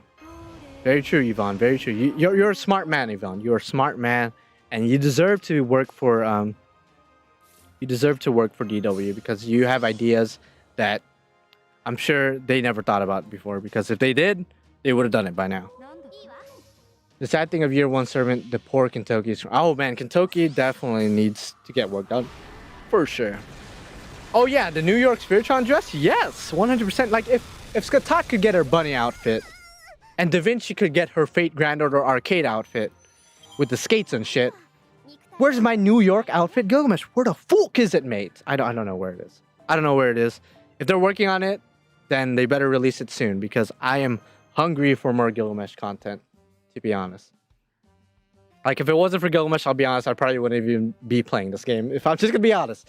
If Gilgamesh never existed in Fate, first of all, I don't think the series would be as popular as it is today. I mean, come on now, Gilgamesh he's the King of Heroes. But if he wasn't in the game, like, I would just be devastated. I would not play this game. 100%. Yeah, literally any canon Gilgamesh outfit would be great. Like his casual outfit from Unlimited Blade Works and Heaven's Field, that would be great. What else could he have? I guess his shirt and his like leopard pants from Phase Zero would be cool, I guess. There's just so many. AUO cast off? Yes. 100%. That's something I have always wanted with like a possible summer outfit for him. Would be his AUO cast off, like literally him nude and just like a bright light shining from his crotch. That's literally the best outfit in the entire Type Moon universe. Like, let's just say it how it is. I'm still hoping Gilgamesh is the Grand Saber. No, he cannot be a Grand Saber. Like, that's just not gonna happen. Like, I mean, he's already the King of Heroes. Like, to me, he's already above what a Grand is. But that's besides the point. Like, let's not get into that argument. But I don't really expect him to be a Grand anything. I mean, he's already a candidate for the Grand Caster along with Merlin. I mean, Merlin already took that title, but he already has that. So I don't think he needs to, you know, trample over other possible candidates for other possible Grands out there. Because as much as I love Gilgamesh, I do enjoy the other servants. I do enjoy the other characters too. So, despite what I said like 2 minutes ago, I want more Gilgamesh content, but I don't want too much to the point it's like tiring. You know what I mean? Like, it's like the law of diminishing returns. More doesn't mean better. Like, just release them as they go. Like, if there's more Gilgamesh content coming, just release them in increments every now and then, every other month, every other year maybe. And then I'll be a happy camper. Now, if there's new Gilgamesh content every week, you know, I'll be happy for like a month, and I'll be like, okay, I get it. He's cool. Can we move on? You know what I mean? So that's just me. I don't know if that makes me a fake fan or anything, but it just be like that. Summer Enkidu would be great. Like, I wish Enkidu would get more content. And you know what? If Gilgamesh is gonna get more content, I want more Kid Gil content. I want him to get a reanimation. I want him to get a buff. I need Kid Gil to get buffs because he's not that great. What would also be cool would be a Proto Gilgamesh, because we just got Proto Merlin in Fate Grand Arcade. And if you guys saw my Twitter, follow me, by the way. Link is in the description for my Twitter. Like, I try to post there every day. But yeah, I posted last week when Proto Merlin was released. I was like, yo, we got Proto Merlin now. Like, where's my Proto Gil? We already have his design. We know he exists. But where is he? Where's my boy Proto Gil? Like, come on, DW. You know you want to do it. You know you want to do it. Gilgamesh is better than Grand Servants. I agree with you, Yvonne. I agree with you. Lostbelt had to say Gilgamesh couldn't be summoned being too powerful for bull reasons. I mean, okay. Story-wise, that would just be complete, like, BS if, like, in every Lostbelt we have access to Gilgamesh and Gilgamesh just comes out and just, I wouldn't say bodies everyone, but if we had him as an ally for every Lostbelt, I just think that would just make the story boring. Like, it wouldn't be that challenging. It would be challenging because the Lostbelt servants are still uber powerful. Some of them even more powerful than Grands and shit. But still, I don't know. I wouldn't want him to just show up, Aya, and win all day, every day. Like, it sounds cool on paper, but again, I just think too much would be too much Gilgamesh would be like, you know, It would. It's a lot of diminishing returns. It would just diminish the hype. It wouldn't be as cool after a while, you know. So I'm okay with their bullshit reason that we can't summon this servant and that servant during the Lost Belts. It makes sense. It makes sense. From a plot perspective, it just makes sense to do that. I mean, would I want to see Gilgamesh for Lost Belt 6? Kind of, to be honest.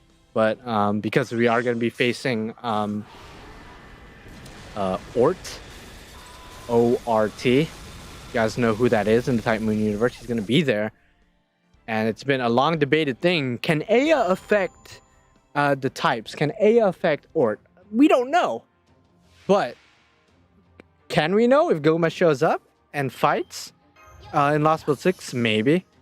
I don't think they're going to do it because I think they're going to focus more on the Knights of the Round Table servants, Caster Arturia, and all them motherfuckers. But I would love to know if, from a lore perspective, if Gilgamesh could hold his own against some of these more powerful Type Moon enemies. Aya versus Mahapralaya. I mean, Mahapralaya from Servant Arjuna Altar, I think Gilgamesh will body him. From Lost Belt King Arjuna Altar, I don't. I think the edge is on Arjuna Altar because again, Lost Belt Kings and Servants are two totally different ballparks. Like, we're talking about two totally different characters at that point, two totally different power levels, so to speak. So I don't think it's fair to compare a Lost Belt King to a normal servant. Now, if we're talking about, like, let's say CCC Gilgamesh versus a Lost Belt King, now we're talking legit shit. But normal Gilgamesh, base Gilgamesh against a Lost Belt King, that's just kind of unfair at that point. That's just kind of unfair. At base, Gilgamesh is the best servant, said by Nasi. Yes, Yvonne, yes. You're speaking facts. You've been speaking nothing but facts so far. Like, I'm low-key, like, when quarantine's over, like, this is gonna sound creepy, but bear with me. When quarantine's over, Yvonne, I'm gonna find where you live, and I'm gonna give you a hug, and then I'm gonna walk away. That's all I'm gonna do. I'm not gonna do anything creepy. I'm not gonna kiss you. I'm not gonna do anything crazy. But I'm just gonna find where you live and give you a hug and whisper in your ear, like, yo, you're spitting facts right now.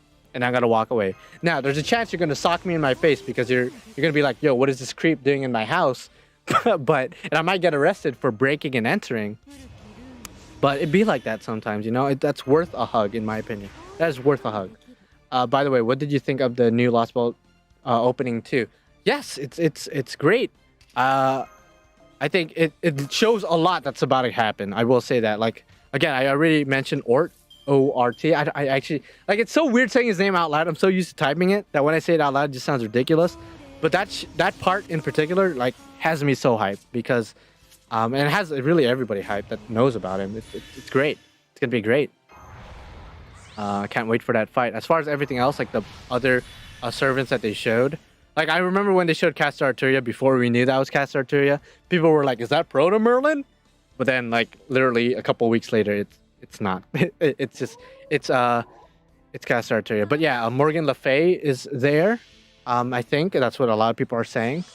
So that's been a long-awaited character to finally show up as an enemy, as a servant in Grand Order. So definitely looking forward to that. There's just a lot that's going on in that opening that's like, oh, I can't wait.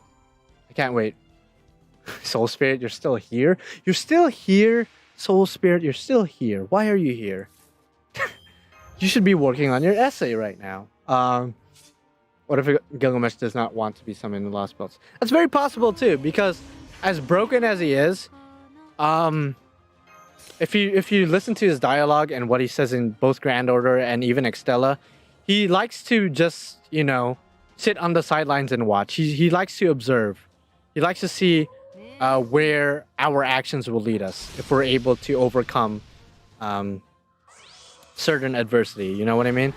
So I feel like if he had the option to intervene in these Lost Belts, I feel like he'd say no, because I think he has enough confidence in us, the main characters, and our resources and our allies to overcome whatever we're gonna face.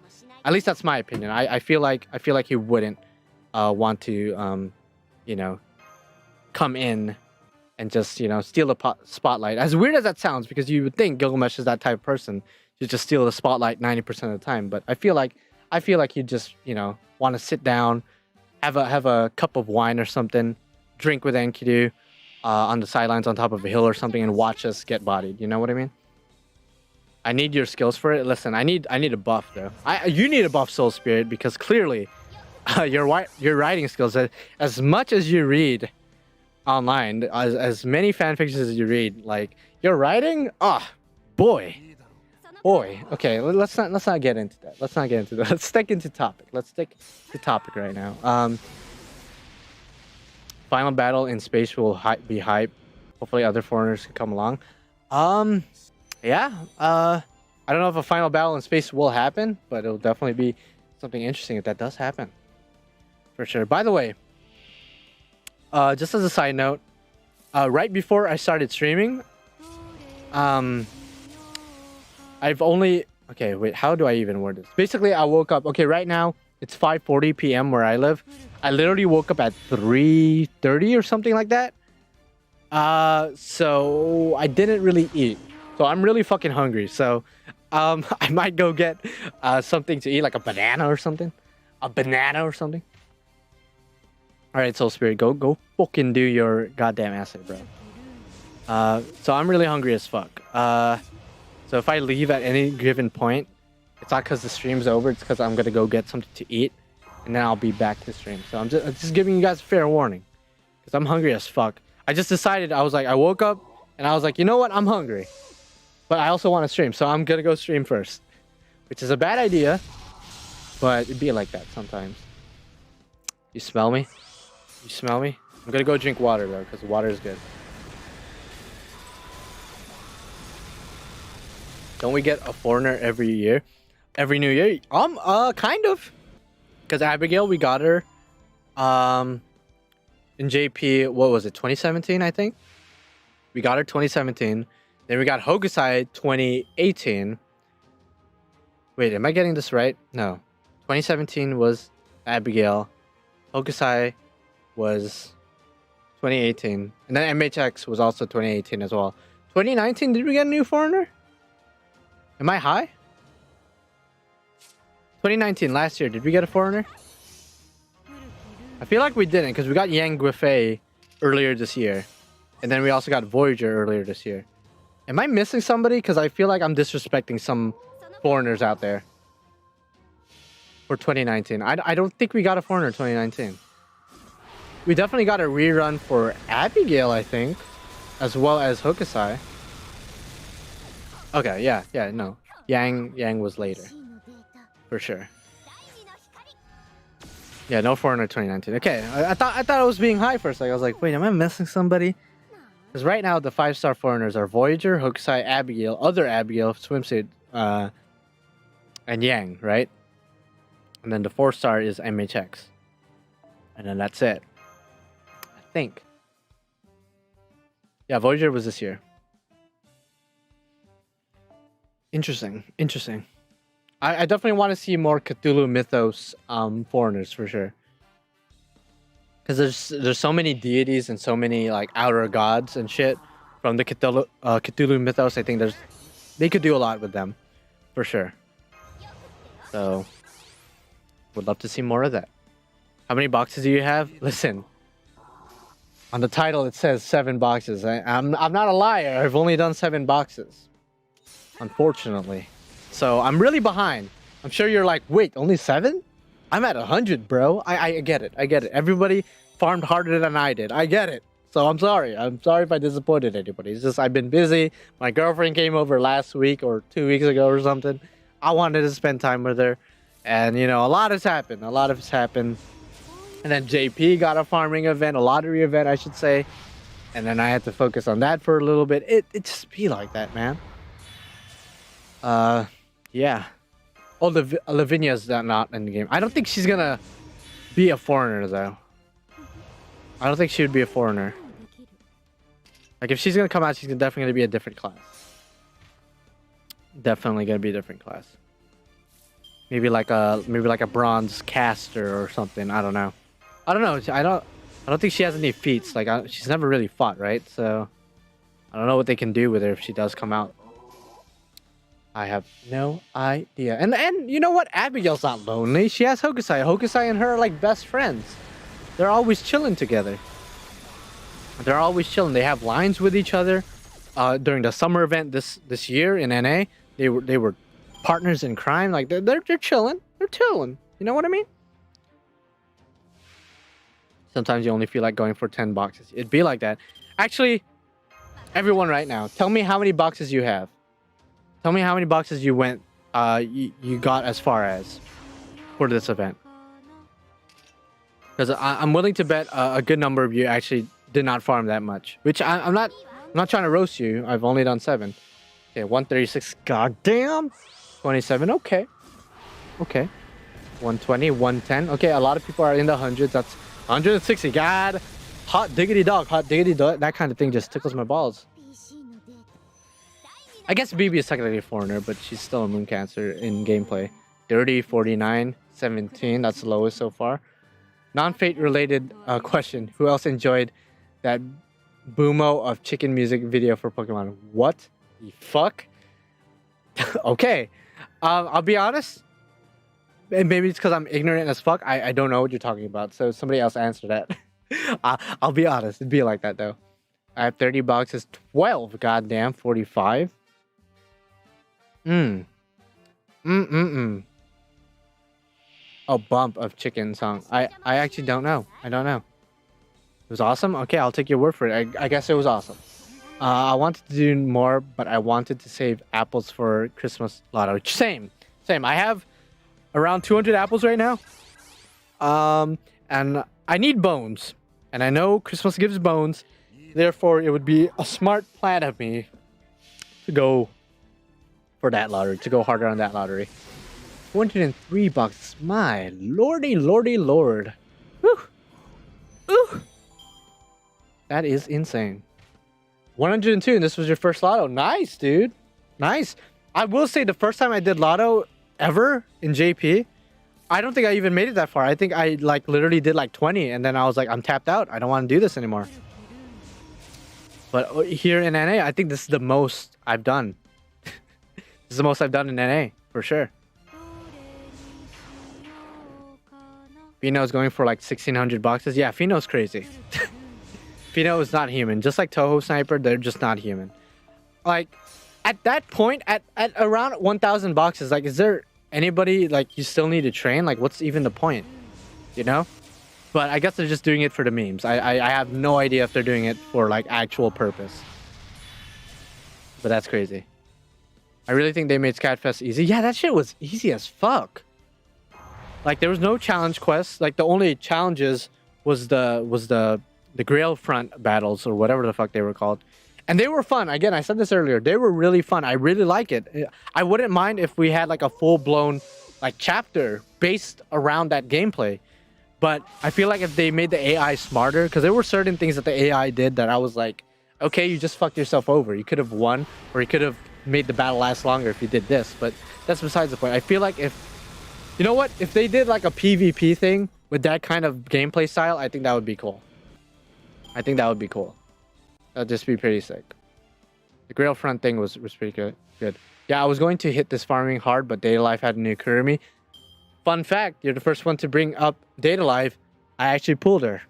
I don't post my Data Life stuff on here because after with the Magia record stuff, I was like, yeah, fuck that. But yeah, I did pull the new Kurumi. So I'm pretty happy about that. Because I saved a lot of gold hearts from the last event with, I believe, Inverse Toka. And then I got her in my 50th roll. So pretty happy about that. She's cool. She's cool. I like her. Shout out to my Data Live players out there. Yeah, 60 boxes are all right. Yeah, see, okay, what you guys need to understand, 90% of the people that you see online that's posting 100, 200, 300 plus, even 1,000 apparently, loops, lottos, are people that have not only a lot of time in their hands, but also have a lot of money to use quartz or golden apples to keep playing. You don't have to follow that. Like, you don't have to be like that. Like, you really don't have to be like that. So if you're doing only 60 loops and you're like, damn, I only did 60, like, there's people out here that's doing 200 and shit. It's like, don't compare yourself to them. Those people are freaks. I'm a freak too. But don't compare yourself to them. You know, you feel me, bro? You feel me? Yeah, as long as you're having fun, as long as you're not doing it to the point you're literally being unhealthy as fuck. Like me right now, I didn't eat all day. And rather than eating, I'd rather farm FGO. Don't do shit that I'm doing. Don't do shit that they're doing unless you could afford it. Unless you're making sure you're not doing some crazy shit. You know what I mean? Yeah, I don't use quartz to farm. I never understood why people do that. I mean, more power to them. It's just I wouldn't do it myself. Have you checked out Grand Summoners yet? No. A lot of my friends play it though. I stopped at 100. Yeah. Yeah, don't burn yourself out, my guy. You're at 340. Jesus Christ, that's a lot. Yeah, the new Kurumi, man. She a pretty girl, bro. She a pretty girl. Oh, you got inverse. Okay, that's good. Good. So I set goals every day as to manage time. I don't know, man. 340. That's kind of a lot. I feel like even if I planned it out, I'd still be like, yo, I don't feel like playing today. But you know what? Some people are just like more motivated than others. I don't know what to say.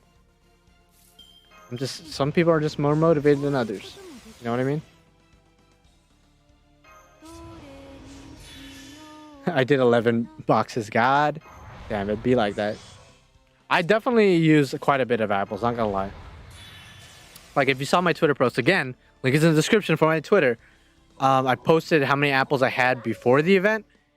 And as you guys can see how many apples I have right now. So it'd be like that.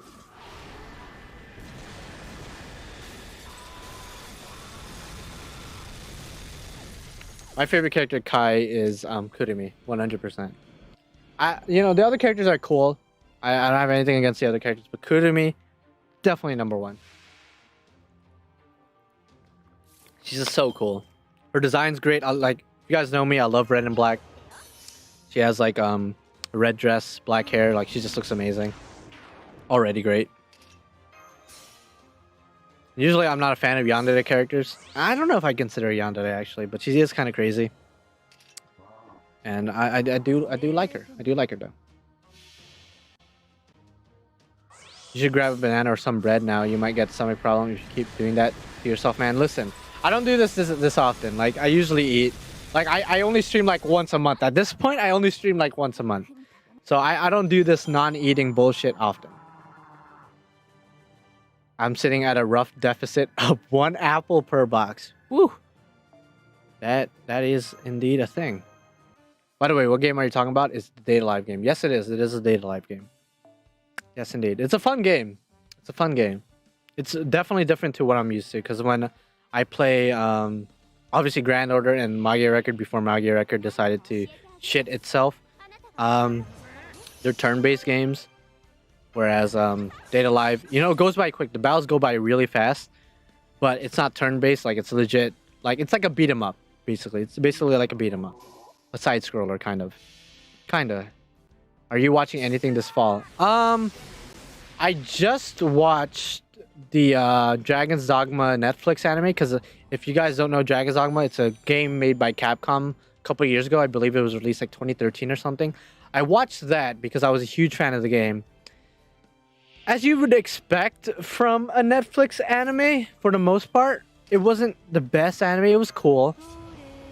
It was all right. I am gonna watch this fall. I'm gonna watch the new Higurashi anime. I believe that's coming out because I was a fan of the original Higurashi anime. If you don't know what that is, it's to me what a horror anime is supposed to be, and I can't wait to see the remake to see what they're gonna do with it. They're gonna change some stuff up. If they're gonna keep things pretty much the same as far as the plot and whatnot. But I'm really excited for the Higurashi anime. When They Cry, that's the English name of the anime.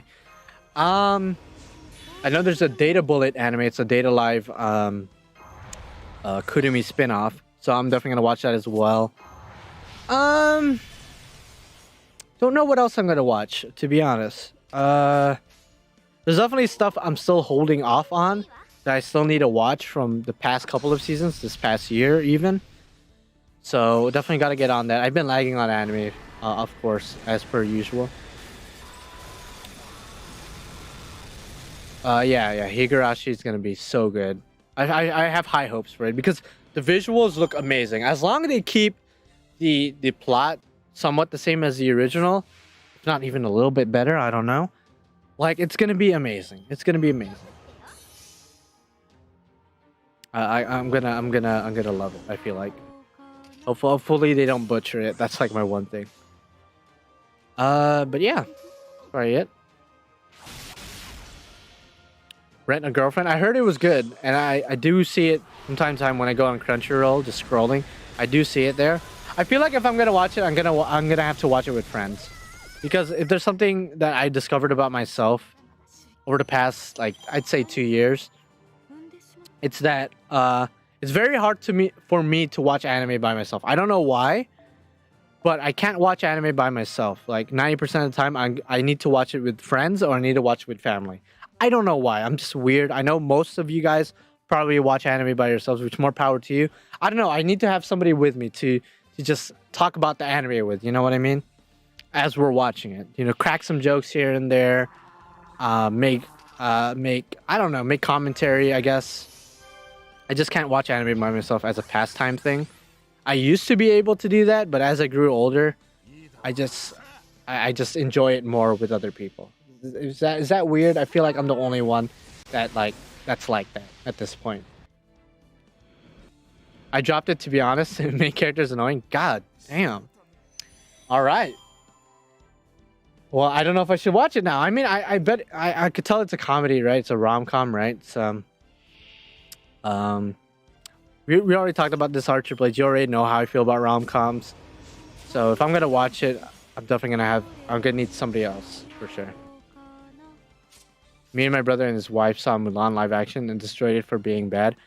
Oh, dude, like I heard, you know, live action Disney movies are always hit or miss. They're always hit or miss. More times it's a miss. But the Mulan movie, I feel like there's just so much controversy surrounding it, especially with the lead actress. Like, if you don't know, you don't know. If you know, you know. So I feel like a lot of people went into it with that bias.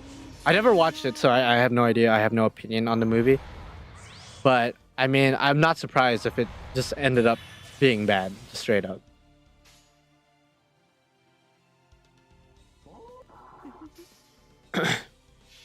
Check out the ED.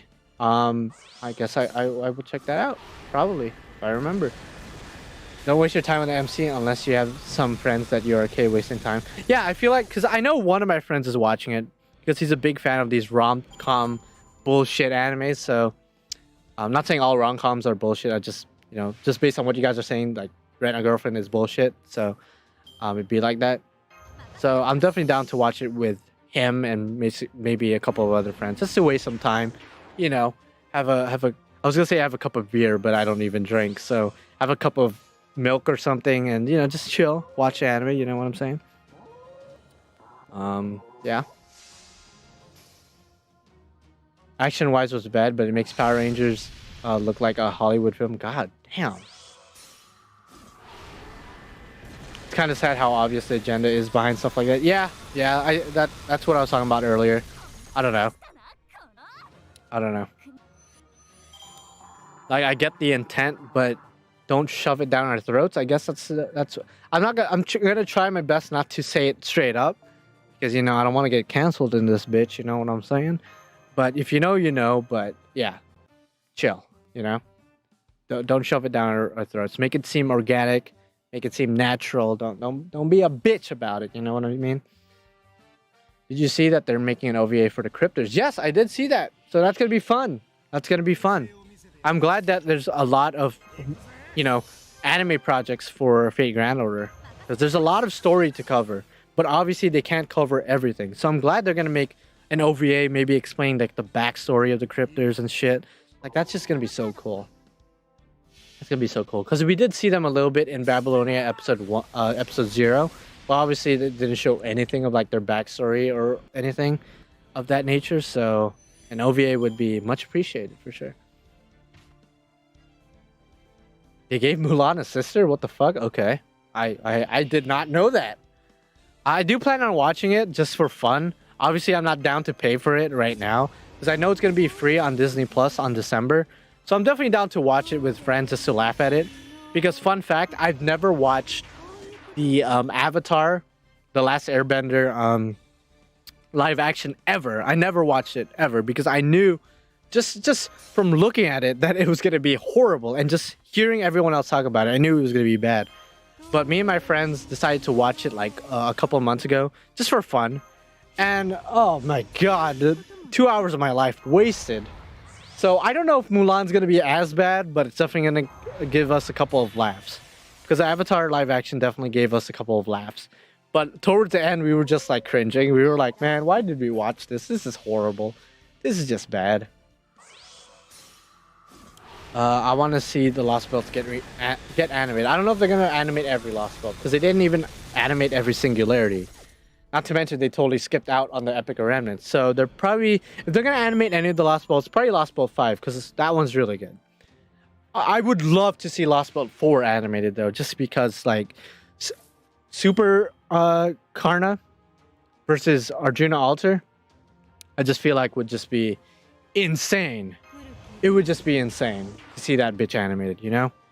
That would just be, oh, orgasms, dude. Orgasms. Oh my god. That's what I want to see. That's what I want to see for sure. Of course, we still have the Camelot movies to look forward to. We still have the Solomon movie to look forward to as well. So, oh my god. So many good stuff to look forward to. Yeah, it did get delayed because, you know, COVID's a bitch. But definitely looking forward to that. I'm hoping to see Gilgamesh and Solomon because almost every servant does appear in Solomon, right? So I definitely am excited to see my king show up, make his little appearance, you know, have his little speech with Jeanne d'Arc. Looking forward to that.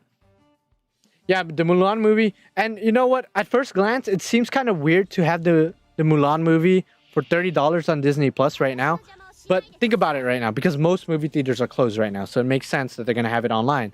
The reason why it's $30 is because if you're going to pay $30, you're probably going to be watching it with family members anyway. More likely than not, you're not going to watch it by yourself.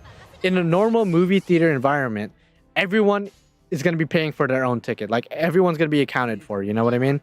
So, let's say you're a family of 4, and let's say movie tickets are like $13, let's say. That's what, $52 for each person? So, paying $30 for the Mulan movie online, that makes sense. Because they're probably going to watch it with other people anyway. So, yeah. I mean, if you're going to watch it by yourself, definitely don't buy it. Like, that doesn't make sense from an economic standpoint, from a financial standpoint. But yeah, man. Salem, I would love to get that animated for sure. But, I mean, let's be honest. They're probably going to animate the Lost Belts before anything. They're already making an OVA about the goddamn cryptors, so for sure.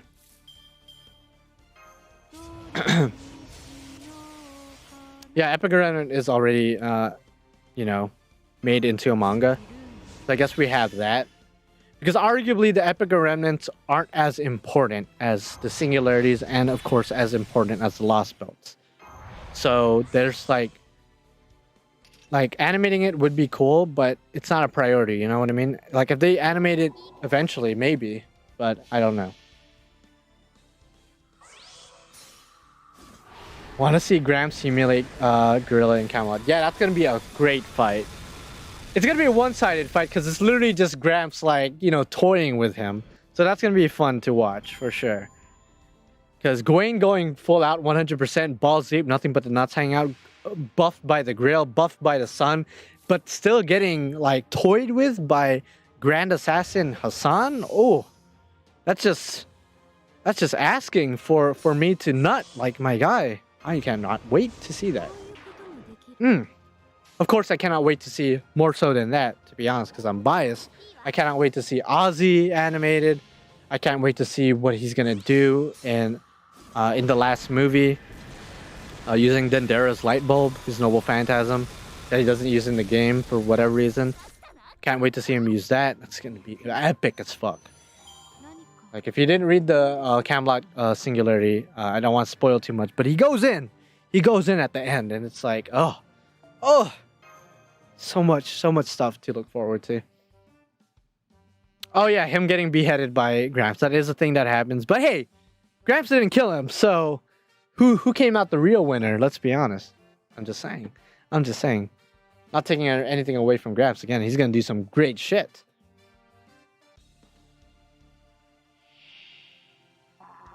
Yeah, Arash is probably gonna end off the first movie.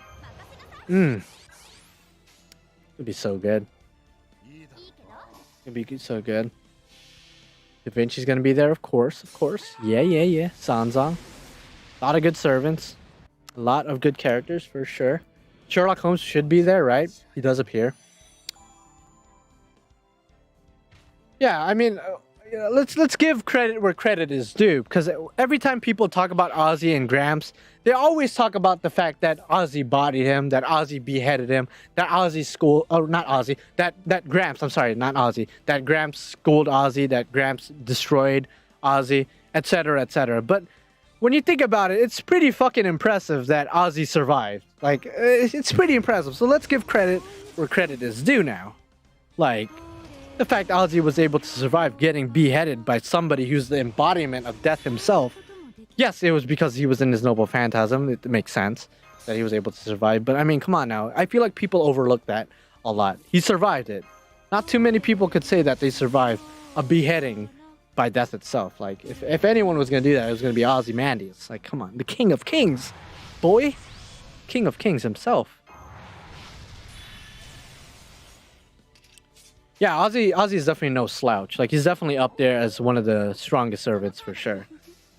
Him getting beheaded and essentially getting nerfed, because throughout the Singularity he's injured. He's injured throughout the Singularity. Them doing that, I feel like, was just a way to make it so he doesn't single-handedly end the Singularity himself. Because I feel like at full power, without him getting injured by Hassan, I feel like he would have destroyed the Knights of the Round, and he would have destroyed Lance Archer, at least in my opinion, at full power. But of course, him getting beheaded nerfed him, injured him, etc., etc. So he couldn't go full out. I don't think people realize that. So he is an insanely powerful servant. Would Gil survive a beheading by Gramps? I feel like more than anything, he would see it coming and dodge it, because Ozzy doesn't have the clairvoyance Gilgamesh has, whereas Gilgamesh does have clairvoyance. The thing that made Ozzy survive is that Ozzy, within his noble phantasm, he's essentially immortal. He's essentially immortal within his pyramid. He's essentially immortal within his reality marble. I forget the correct term for it. But that's why Ozzy, even beheading him, even instant killing him, wasn't able to kill Ozzy, as weird as that sounds. Again, fate logic, right? People die when they are killed. It's just the same logic. So that's why Ozzy survived. I don't think Gil has anything like that. But I think Gil would see Hassan coming, and he wouldn't survive a beheading, but he would dodge the beheading, if that makes sense. And yes, I do realize that Gramps has, presence concealment and whatnot, but Gilgamesh doesn't, he could see right through that. Let's just say it how it is. He could see right through that.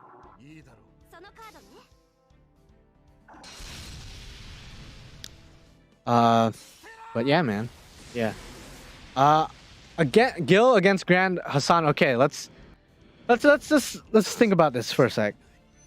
let's just think about this for a second. Grands are grands because they have a special spirit origin, right? They have a special saint graph, I should say. That, and that they're backed up by the planet itself. But not by the planet, I mean, let me correct myself. By humanity itself. By the collective consciousness of humanity. That, and they're specifically strong against beasts.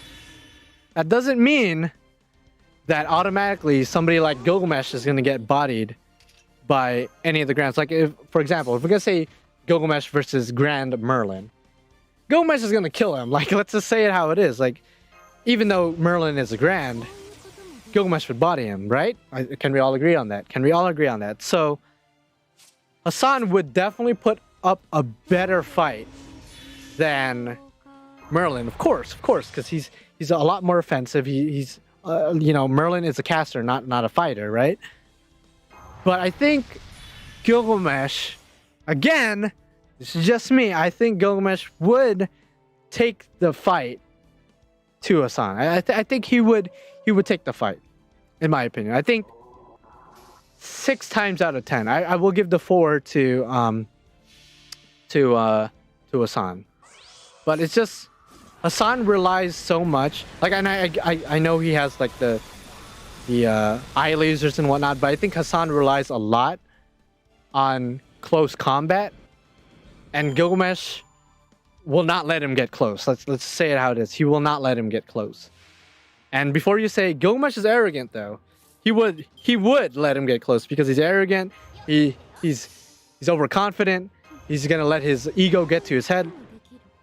I mean, maybe, but if he's facing a grand and he knows who Hassan is, he knows who he is, he would take him a lot more seriously than he would take Shiro Emiya. He would take him a lot more seriously than he would take Lancelot Berserker. He would take him very, very, very seriously. So I think Gilgamesh would body Hassan. In my opinion, he would. Grand or not, he would body Hassan. That's just my opinion, though. He would.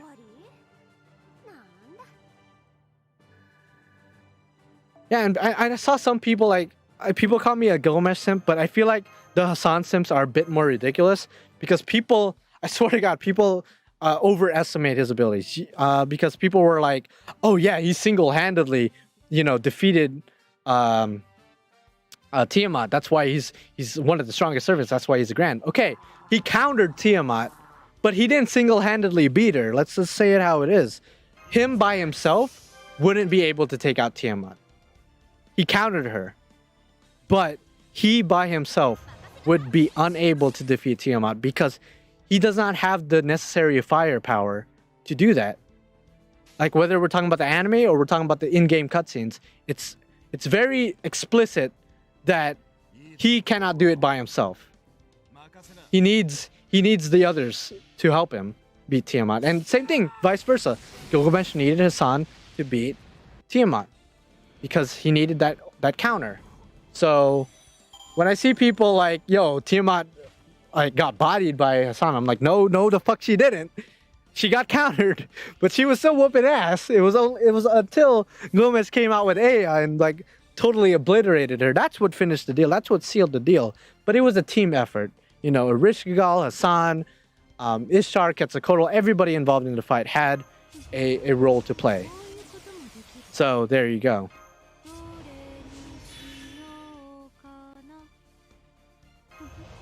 And I also find it funny that like people were sort of disappointed by the way that they portrayed Hassan in the anime, when in reality, in the game, he did one thing and then dipped. In the anime, he did a lot more things than like impose the concept of death on her. In the game, that's all he did, and then we never see him again. In the anime, he did that. He fought Lamu. He helped Fujimaru get to Tiamat. Granted, that doesn't happen in the game. That was like anime original, but that's besides the point. Point is, he did a lot more in the anime than he did in the game. So when people are disappointed by the way he was portrayed in the anime, I'm just like, did you not read the in-game cutscenes? Because he didn't do shit. He didn't do shit besides his one little thing. I don't know. It'd be like that. Oh, the real simps. Oh, definitely. The Hercules Avengers fans are ridiculous. They are ridiculous as fuck because they swear up and down that he is stronger than Gilgamesh. When it's like, no, no, no, no, no. No, he's not. If you're caught up with the light novel, which I am for the most part, if you're caught up with the light novel and you saw their latest fight, then you know what the fuck happened. And you know for a fact that Hercules Avenger is nowhere at that level as Gilgamesh. He's strong, very powerful, a force to be reckoned with, but he's no king of heroes. He's no king of heroes. He is no Gilgamesh. Yeah, Hercules. Yeah, Hercules Archer is, well, okay, that's kind of a spoiler because you said a Hercules Avenger. So he's an archer and he's also an Avenger. I don't know exactly how to explain it without going into too much detail, but yeah, Hercules Avenger / Hercules Archer. It's the same person.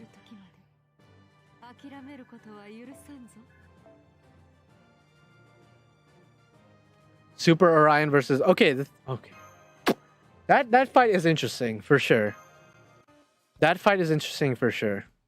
Because we got the Grand Archer versus the King of Heroes. Now that's something I'm willing to pay and watch. I still feel like, cause correct me if I'm wrong, is Orion still divine? Is Orion divine? Because if Orion is divine, grand or not, the chains of heavens is no joke. Is no joke. Like if you chain Orion and he is divine, like he's fucked. I feel like he's fucked. He will not be able to cock that bow if his arms are literally done. Okay, so Orion is divine. So I feel like if Gilgamesh, I feel like he would know. He would be like, oh, you're the Grand Archer, so you're no fucking joke. Because he has those eyes. He knows who you are just upon looking at you. So I feel like he would take him seriously. Because he would be a fool to not take him seriously. Like, not taking Shiro seriously makes sense. Not taking Lancelot Berserker does kind of make sense too. He did take Iskandar slightly seriously when Iskandar proved his worth, I guess you could say. But I feel like against a Grand, he would know to take them seriously. So I feel like he would chain him up and just fuck his ass up. I don't know if I'm sucking Gilgamesh's dick too hard right now, because the current narrative is that Grands are stronger than all other servants. But in my opinion, if we just look at their feats and their noble phantasms and whatnot, I still feel like Gilgamesh has an edge against Hassan, against Orion. I feel like he still has the edge.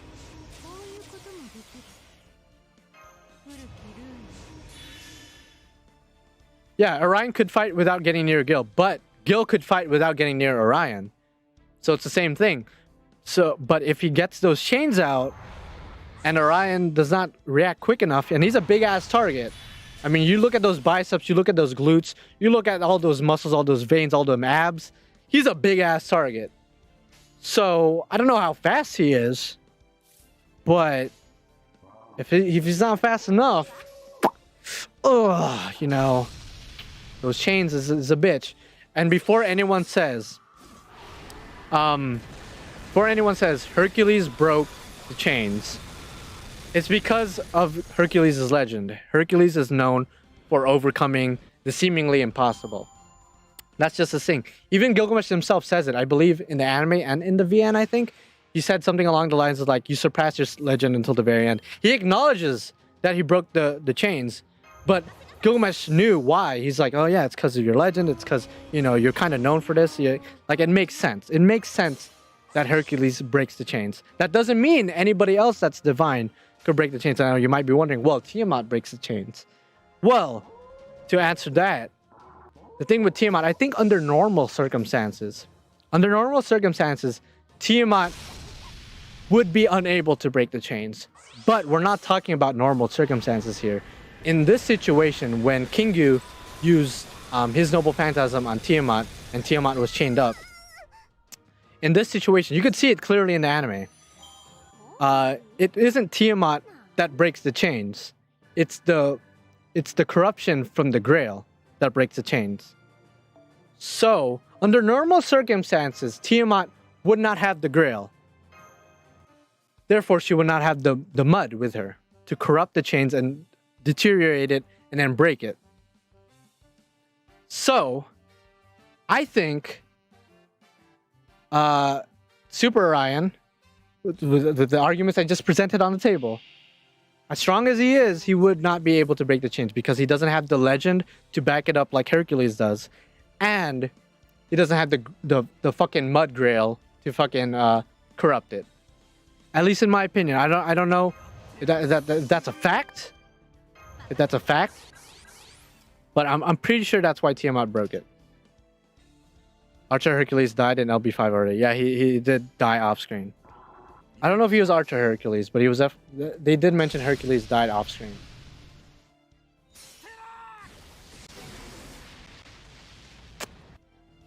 Hey, just got back from school. How are you? I'm doing okay. I'm having some nice discussions with the homies right now about the King of Heroes and Grand Servants and whatnot.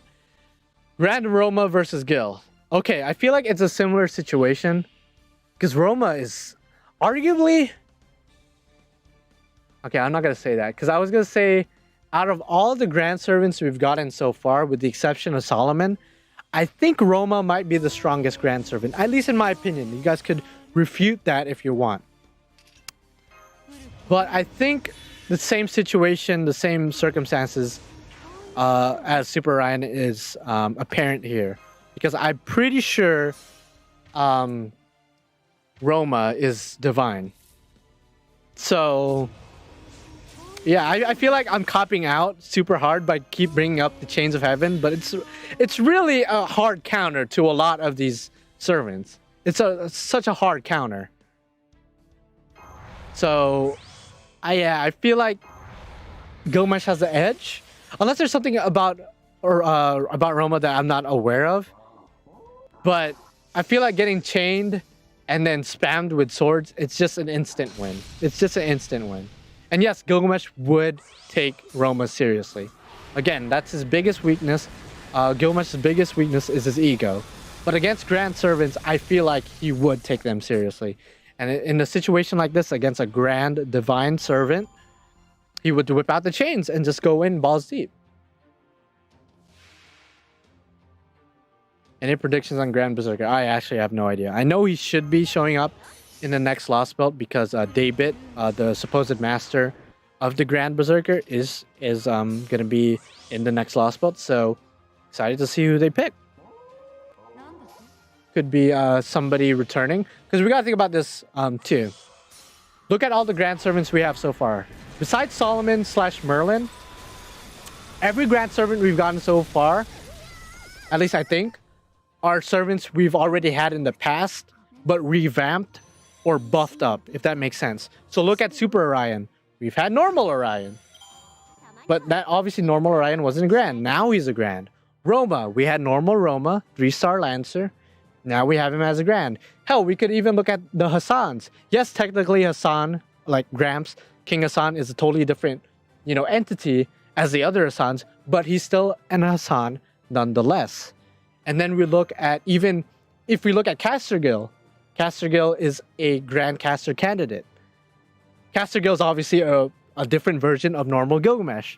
So it's very possible that all the other Grands in the future are going to be just different versions of servants we already have, if that makes sense.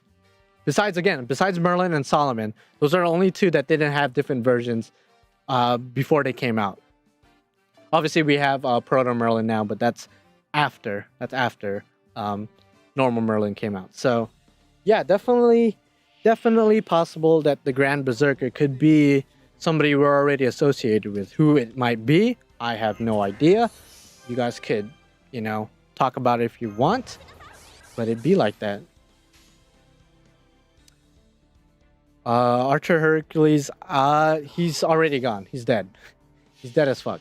And the Grand Archer is already, Proto Merlin is also Grand, right? We actually don't know. Does anybody know for sure? Because if normal Merlin is a Grand, or at least a Grand candidate, then it's like, technically speaking, shouldn't like Proto Merlin also, assuming they have similar feats, they have similar abilities, they have similar noble phantasms, then it would be correct to assume that Proto Merlin is also a grand candidate. I feel like it's possible.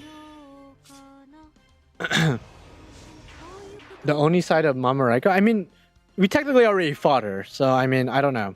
It's definitely possible though. Again, the Grand Berserker could be anyone we're already well associated with. Which is exciting, because I do want to see some revamps of servants that I feel like didn't get the recognition they deserve. Like, for example, Roma. Perfect example, like, actually. Because as praise the sun, as memey as he is, and as fun as he is, like, a lot of people were, like, sort of wondering why he's a 3-star servant. Why isn't he as strong as he should be? Like, lore-wise, Roma, by, like, non-Grand Lancer Roma is actually really strong. But he's not portrayed that way at all until Grand Lancer Roma came out. So I'm hoping that if we're going to get future Grands, like a Grand Berserker, for example, that we should be getting, right? I hope it's a revamp of somebody that deserved recognition in the first place. Raiko Saber? A younger Raiko would be very interesting.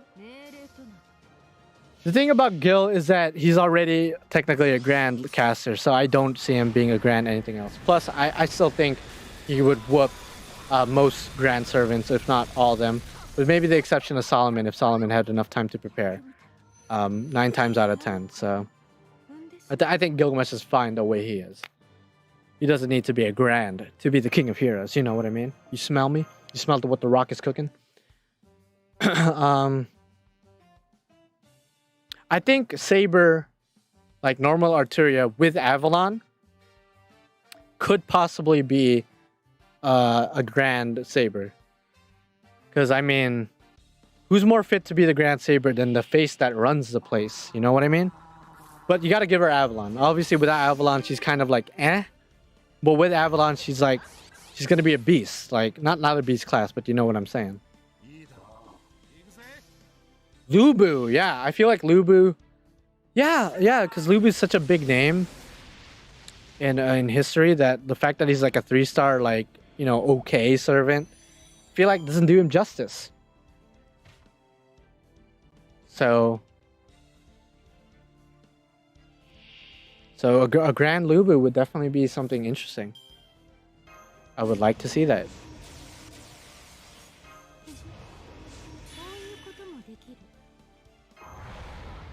I'm thirsty as fuck, so let me go drink some water. I've been talking non-stop for 2 hours, goddamn. I'm crazy. Just farming and talking.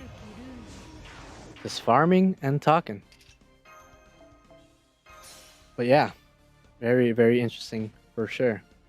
What the next Grand Servants could be. Yeah, a lot of people were thinking about the Grand Servants would be, or Grand Lancer would be Sun Wukong. But again, like I said a couple of minutes ago, all the Grand Servants, with the exception of Merlin and Solomon, are servants that already made an appearance, but in a different form. So Orion, Super Orion, Caster Gil, Normal Gil, Roma, Grand Roma, so definitely possible that that's the theme that they're going with. Muramasa, based on all the comments and everything that I get, people love Muramasa because of the VN, the visual novel. But my argument to that is like the visual novel and Muramasa are like visual novel, like Shiro and Muramasa are two totally different entities. So I don't get it still. I still don't get it. I'd be more hyped for Emiya from the Ilya universe, like from the Miyu universe, to have an appearance than Muramasa. I don't get it. Like, what's the hype? I don't get it. But obviously he's a thing, and he must be coming out in the next year or something, because he was apparent in he did appear in Lostbelt 5, I believe. So there you go. Yeah, so I don't get it. He's a blacksmith. I'm sure he could fight a little bit, but I don't get the hype either. So I don't know. By the way, speaking of visual novel, I still plan on playing Rainbow. I still plan on playing it. Just I've been lagging. I know it's been a couple months since the last time I played it, but It's just the last couple months have been really hard. It's just hard for me to sit down for 30 minutes by myself and play a visual novel and read. Oh, I got the CKT to drop. Nice. I think I could limit break it again. Cool. Very cool. Yeah, Muramasa was summoned by the cryptors, from my understanding. That doesn't mean he's an enemy. It just means that he was summoned by them. So he has no choice but to follow their orders. But I'm sure that he's gonna, do some, good shit later, I'm sure he's gonna join our side at some point, do something to betray the opposing side. Because in the end of the day, it is Shiro's body, so I'm sure there's gonna be some influence of being a hero of justice or whatever inside. He's gonna want to help. He's gonna want to help us, the homies. Yori Limbrook the Narrow Sea, nice, dude, nice.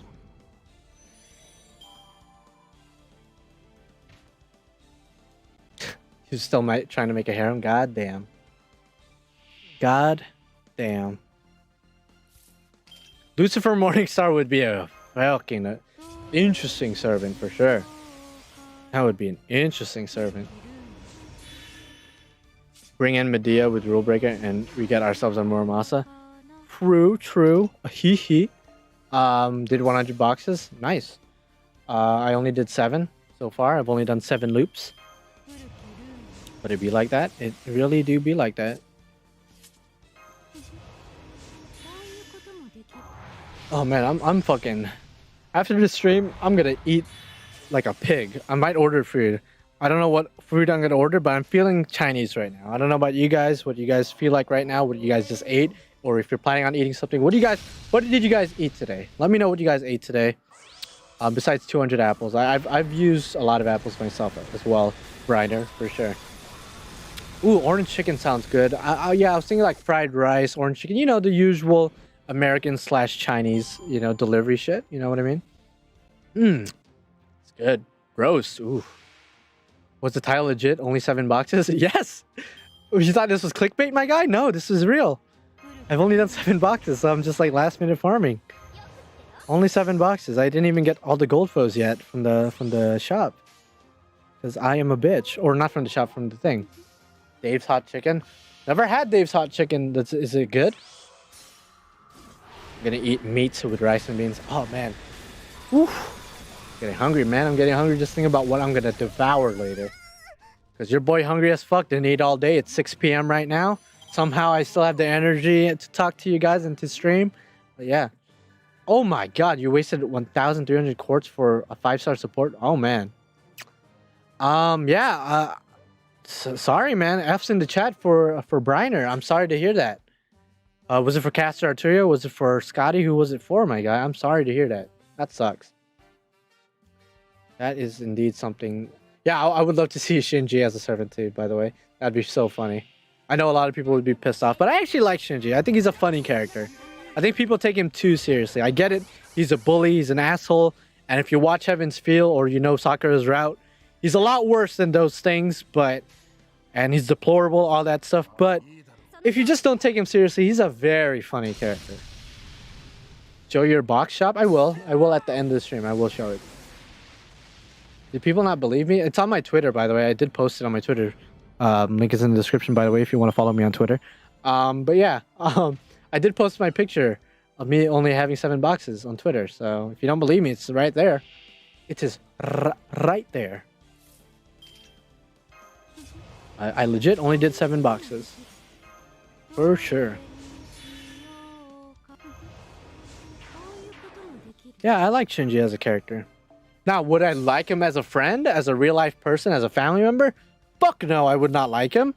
But as a character, as a plot point, as a foil to Emiya, and etc., I think he's a great character.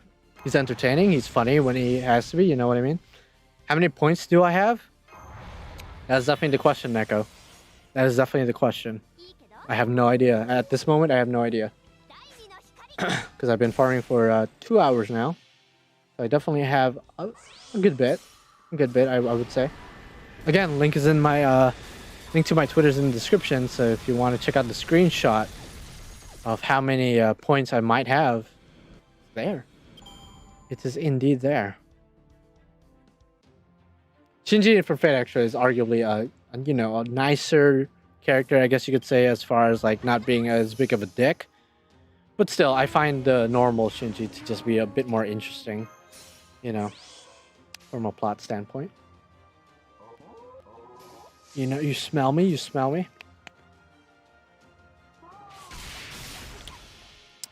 I love Shinji, man. He's also voiced by Yato.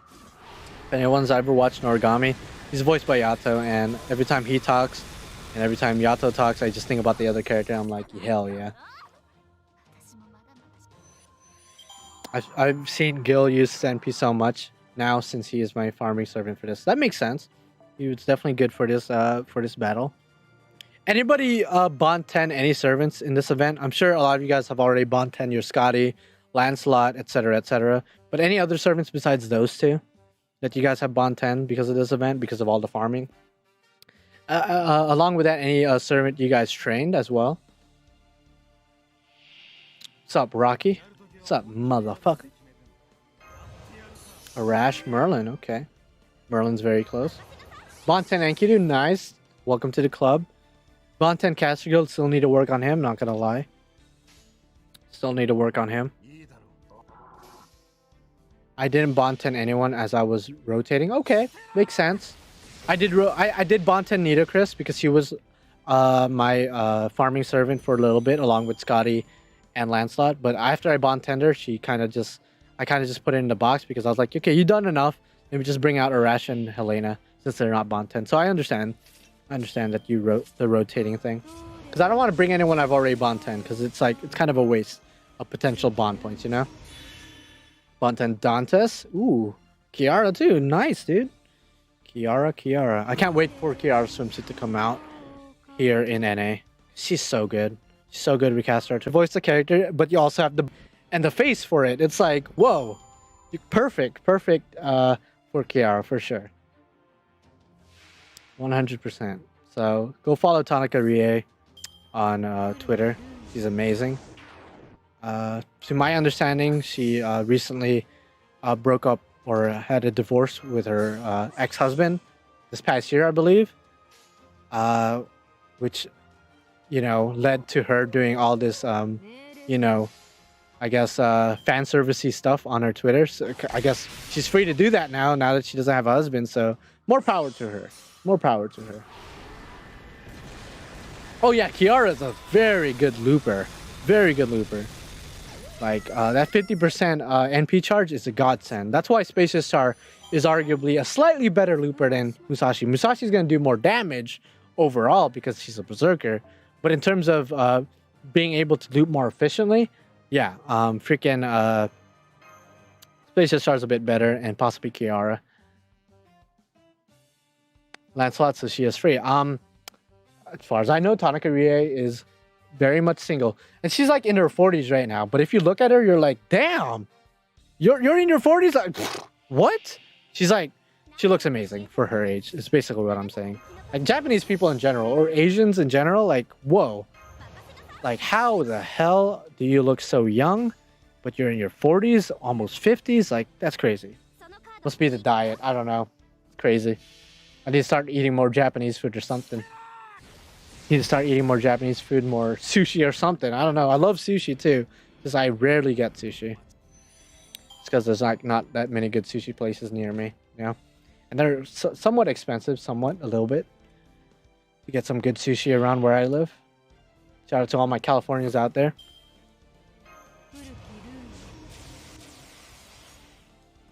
Yo, coming back to the Grand, any buds? What do you mean? Isn't it fish and rice? Yo, I love fish too. Fish is great. Fish is also good for you as long as you,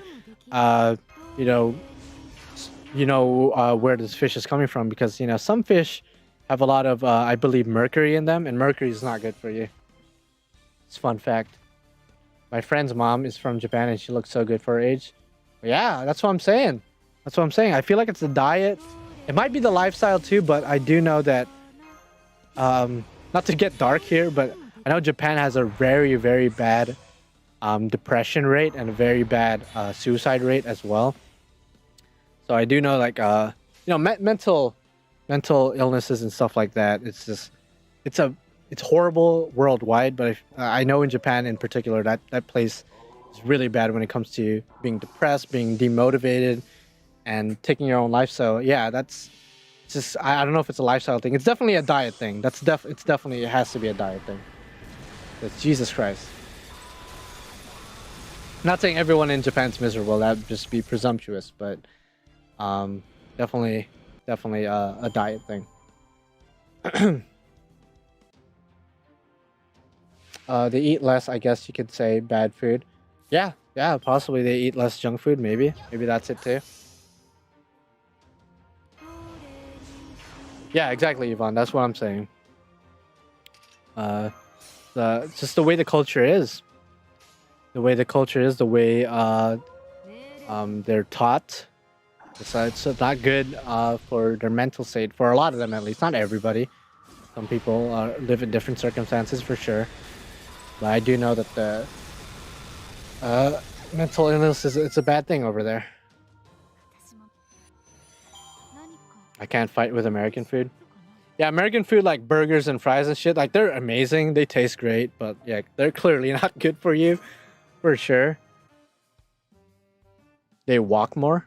Yeah, I mean, the whole world loves fast food. Let's just say it how it is. But even then, like, because I saw a lot of videos. Obviously, I've never been to Japan, at least not yet. But the McDonald's over there seems oddly healthier than the McDonald's over here. And you also got to think about the portion sizes as well. Because at least I could speak for the Philippines, because I used to live in the Philippines for a couple of years. And the McDonald's over there, the portion sizes are completely different. Like here in America, a large here in America does not exist in the Philippines. A medium here is the large in the Philippines. So if you could picture a medium fries and a medium drink over here in America, that's the large over there in the Philippines. So I feel like the rest of the world, or at least Japan, has similar portion sizes based on the videos I've seen. Whereas America, they don't give a fuck. Like we just have the extra large shit. You know what I mean? Like the large here is non-existent over in the Philippines. It's crazy. Yeah, I wouldn't say a healthy McDonald's, but definitely healthier in comparison. Definitely.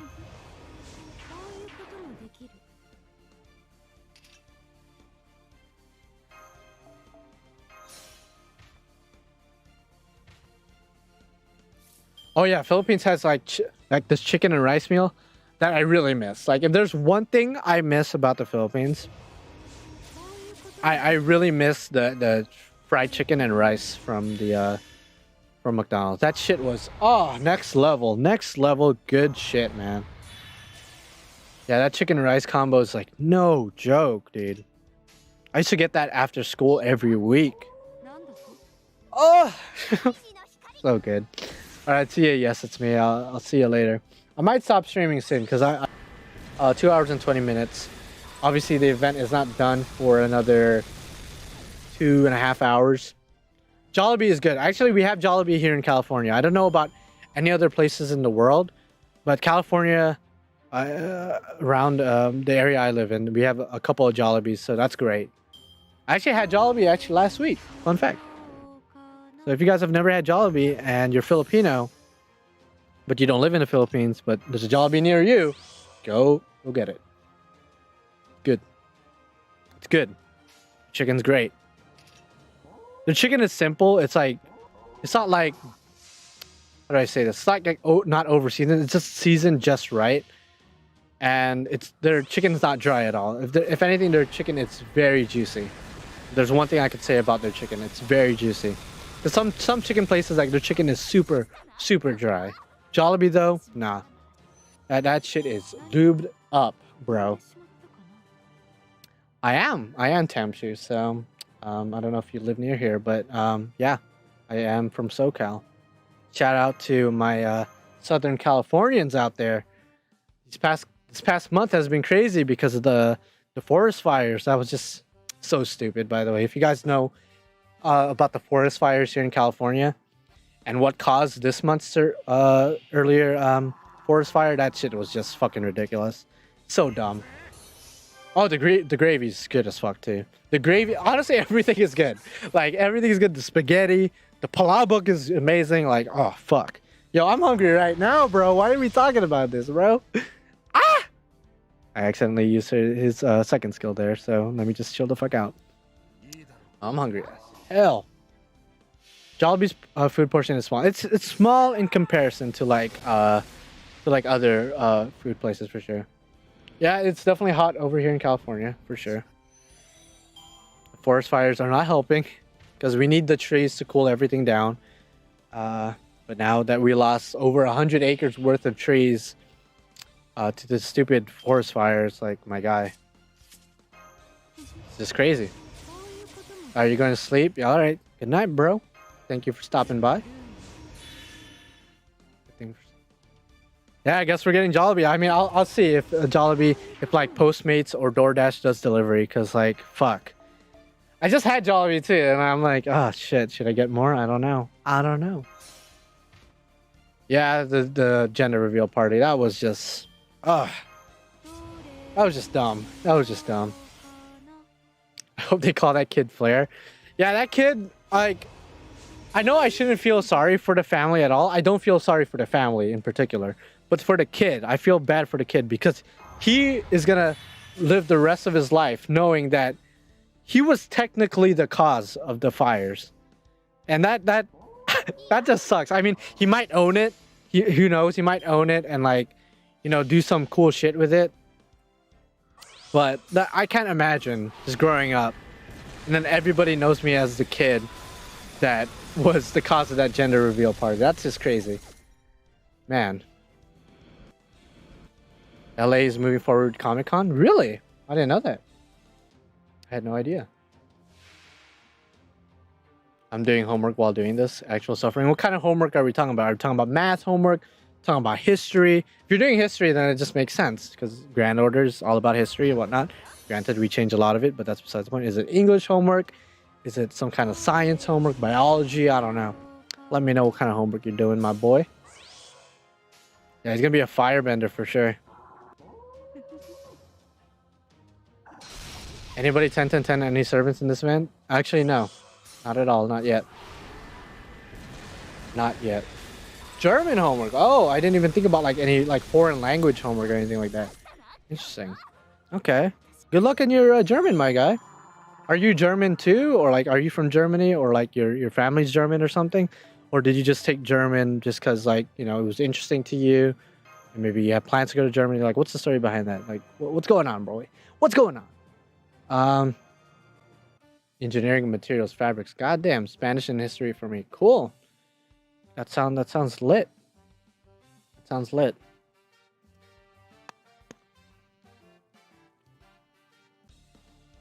Finally finished my water. I'm definitely gonna get food after this. Holy fuck, I'm hungry. Japanese and German. Nice, dude. Nice. I took Japanese 2 years ago. And it's a fun class. It was fun because of the class itself, like my actual classmates and my teacher. Obviously, with online classes, it's gonna be a bit different. So hopefully, you still have fun with the classes, whether it's Japanese or really any other class. And really, to anyone out there watching, if you're taking classes, hopefully you're having fun with it. I know online classes could be a pain, it could be a hassle, but hey, I'm sure there's some positives to take out of it. But hopefully, you're having fun nonetheless.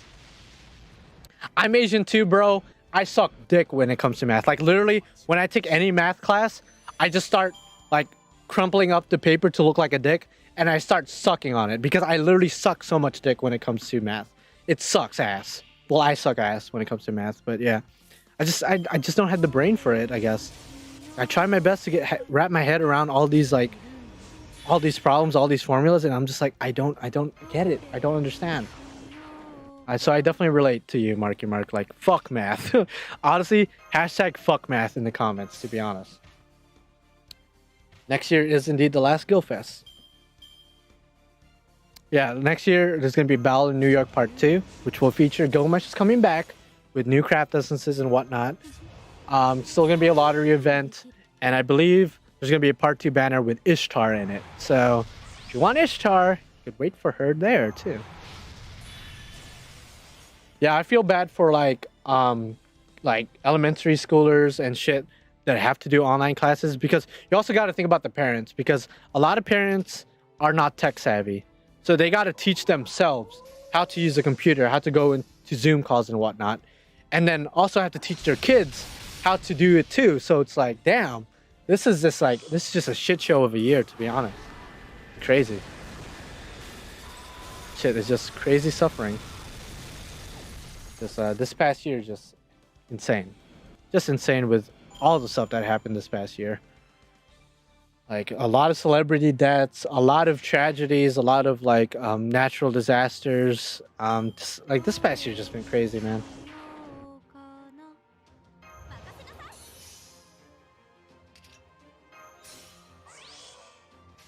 Many kids didn't do the homework. I'm helping my niece. Oh, that's good. That's admirable of you, Yvonne, helping your niece finish up her homework. Like I respect you for that. I respect you. 2020 be like Florida, man. Basically. The only time I ever got an A in math and everyone else failed, so they made us retake the test. Damn, I failed it while everyone got C's and stuff. I guess on the test and got lucky the first time. Oh shit. That's next level, dude. That's definitely next level. That is indeed next level. For sure, my guy, for sure.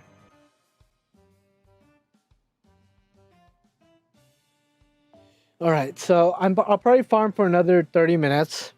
Maybe even 15 minutes. Because I'll be honest, all that talk about food, bro, I'm hungry as fuck, mate. So, like, I really want to just sit down and eat like a little bitch. Who else uses Quizlet for their homework? Dude, Quizlet? Like, if you guys, bro, Quizlet is a god, bro. Like, it's a godsend. Like, if you're not using Quizlet for studying, for your tests, for homework, etc., use Quizlet. It's useful. It's useful as fuck. My teacher in high school promised tickets for the movie who got most A's in class. I won each time as I was competitive. Nice, dude. What class was it? Was it, yeah, what class was it? Because I definitely would have tried. I was like, wait up, we get movie tickets? Like, what? Especially back in high school when I was broke as fuck. I'm still broke now, but back then I just definitely didn't have money. I would love to get free anything. Like, if it was a bag of chips, I would have fucking, like, went hardcore on the test. Oh, Check is good too. I do prefer Quizlet, though. I do prefer Quizlet. A math class. Oh wow. Okay, wait. Maybe I don't know. Maybe I would try hard. I don't know, because I still suck at math. Granted, I will say this: I did get A's in my math classes, but it was hard as fuck. I suffered. I definitely shaved off a couple of years in my life just to get those damn A's. Because if you guys don't know, I was valedictorian of my graduating class of high school. I don't mean to brag, but it was just a fact. And I may not seem as smart. I don't consider myself smart. I consider myself resourceful and competitive. So that's why I was valedictorian, because I was just a bit more competitive than everyone else. But I'm definitely not as smart. I could name like 20 people that I thought was smarter than me, but I just pushed harder than they did. So there you go. You're broke because doing NA and JP FGO. Well, I don't whale in NA, and I stopped whaling in JP last year. So funny enough, I haven't been spending that much on the game itself. I've been spending a lot on like merchandise, like figurines and whatnot. So yeah, definitely need to work on that for sure. Yeah, I'm not smart either. I'm a hard worker. That's a good way to put it. I'm not smart. I'm a hard worker. When I'm motivated, nobody can stop me. My AP English teacher was in my JR English class chillin' while they fixed his AC, and he was impressed on my Super Sentinel versus Power Ranger PowerPoint. It was 60 slides, boy. Woo! 60 slides. Most of those slides better have been pictures, my guy, because ain't nobody trying to read all that text, bro. Ain't nobody. Not fun fact, but pro tip. If you're going to have a long-ass PowerPoint, better have a lot of pictures, because ain't nobody trying to read. Ain't nobody. I never cared about rewards in high school. I just wanted to graduate. Funny enough, I didn't care about rewards. I didn't really give a fuck about being valedictorian until I met the other valedictorian candidate, and I didn't like her. And it was clear she didn't like me. And when I heard that she was on her way of being valedictorian, and so was I. I was like, hell no, I'm gonna beat your ass. So I beat her ass. Not that way though. I mean, she was pretty attractive, but I mean, she was a bitch. So like, I had to, you know, put her down. I had to put her down, show her place, because you know, you're not just gonna be a dick and then graduate top of the class. No, bro, you're gonna be a dick, but you're not gonna graduate top of the class. I'm gonna be the top of the class. I'm gonna be the dick that's gonna graduate on the top. So get fucked. Get bodied, fam. You're on the dean's list. Nice, dude. Wow, Yvonne, you're a scholar. I didn't know we got a scholar in this bitch, my guy. Holy fuck. Yeah, it was a lot of work. I think, I mean, if there's any class that I'm really good at, it was English class. I loved my AP English classes. Like, funny enough, I love writing essays. I'd rather write essays than do word problems in math. I'd rather do a 10-page essay than 10 word problems for math. Honestly, I just hate math so much with a passion burning hotter than the sun itself, like literally. So, yeah. Extra essays never bothered me. Writing never bothered me. Reading did bother me a little bit because I have ADHD. I don't know if you guys realize this. I'm sure you guys can realize how crazy I am. But reading is very difficult for somebody with ADHD because it's very hard for us to focus. It's very hard for us to sit down in a quiet environment and just have a book open and read even one sentence. It's very difficult to do that. Now, writing, I could write like a bitch. Reading, no. I have to be super, super invested and interested to sit down and read something. I don't like essays and math word problems. Hurts my little brain. The latter hurts my little brain for sure. You know, funny enough, I didn't really like history. I still don't. I'll be honest. I don't like history. Anything that's like too political, I don't like learning about it. So any history from the past 1,000 years where politics start becoming more and more pronounced because we have better records of it, I just don't like learning about it. Ancient world history and stuff like that, I love because of Grand Order. I will say that. Because of the Fate series, it just gets me more invested into learning about ancient world history, about ancient China, ancient Babylonia, anything from like BC era, good. Anything like 500 years after BC, I like too. But as soon as you get to like the 1000s, it's like, here we go again with the politics and shit. Like, I'm good. And I know the two go hand in hand, so it's like, it'd be like that. But yeah, politics is definitely not my thing. Definitely not my thing. It's about anime, passed with an advanced in Gacha scholarship. Nice, dude. That's nice. Nice. I am indeed fan, bro. 100%. All right, so again, probably gonna stream for a couple more minutes, then I'm gonna head on off. Hope you guys enjoyed the stream, and thank you guys for joining. I know this wasn't my biggest stream ever, but I'm just glad to have people to talk to. That's like my main thing with these streams, is to sit down and chill with a couple of dozen of you guys and just, have a good old time talking about Grand Order, talking about real life, talking about food. Fucking food, man. Talking about classes, high school, college, all that stuff. It's always fun to just sit down and have these little conversations with you guys. Just to pass the time. Just to make farming a bit more, I guess, enjoyable, so to speak. So, yeah. The Battle of New York should be ending in 2 hours, so if you guys have some last minute farming, yeah, go farm. Go farm your ass out, because shit's ending. I think after this quest, I'll stop. I'll say that. After this quest, I'll stop. Thank you, Briner. Thank you very much. And if you guys are not subscribed already, why aren't you subscribed? Am I not entertaining enough? Am I not wailing enough for you? Is that why? I will try to entertain you guys to the best of my abilities, but if you're expecting somebody to be salty as fuck and start wailing, and this is not the channel for you. There's a lot of channels for that, and more power to them. But I'm more about just having small talk, small commentary, having fun with you guys, communicating, all that good stuff. Damn, I'm gonna lose my voice after this stream. Definitely gotta go and eat and drink some water for sure. But yeah, man. I might make fried rice actually. I might cook my own food. I think that's gonna be my game plan tonight. Got my notifications on. Don't worry, my dude. Hey, thank you. I never really asked you guys for this, but if you guys could turn on notifications, that'd be great. Granted, I don't stream that often, but I want you guys to catch my streams just because it's the best way to communicate with your boy. The second best way to communicate with your boy is actually on Twitter. I actually am on that every day. Third best way to communicate with me is on Discord. Granted, I don't go on Discord that much. I'll be honest. Discord's cool. Like, I like the little group chats I have with you guys. But there's something about like YouTube and like Twitter that I prefer a bit more. I am on Discord often, just not as often. So go to my Discord, go to my Twitter, and of course subscribe to your boy.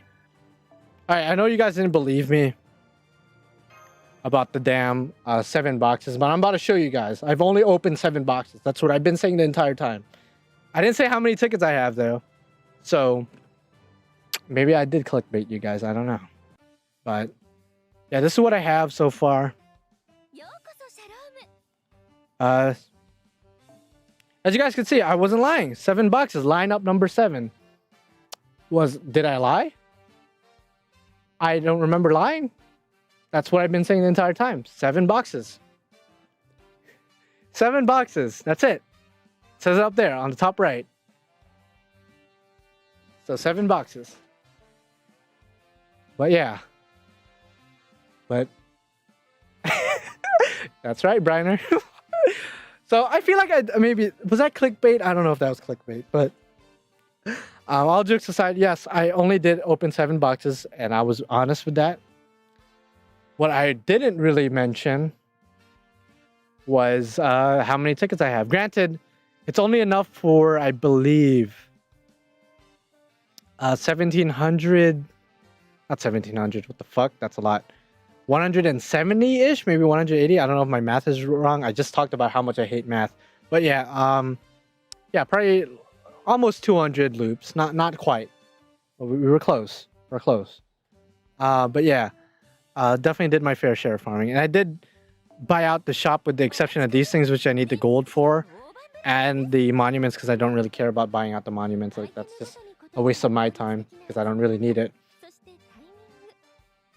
Yeah, I'm definitely opening the fuck out of boxes after maintenance, for sure. But yeah, it's the end of the stream. So I hope you guys enjoyed the stream. If you didn't, then I apologize. If you did, you're welcome. But thank you guys for coming to the stream and talking to your boy, talking about all these random topics and whatnot. This will be posted as video later, so if you guys want to rewatch it for whatever reason, then all right, cool. But yeah, again, follow me on my Twitter. Go to my Discord if you want to chat with your boy. Again, best place to reach me is Twitter and then my Discord. So there you go. I'll see you guys later. I don't know when I'm going to stream again. Maybe tomorrow. I don't know. Maybe next week. We'll see. Bye-bye.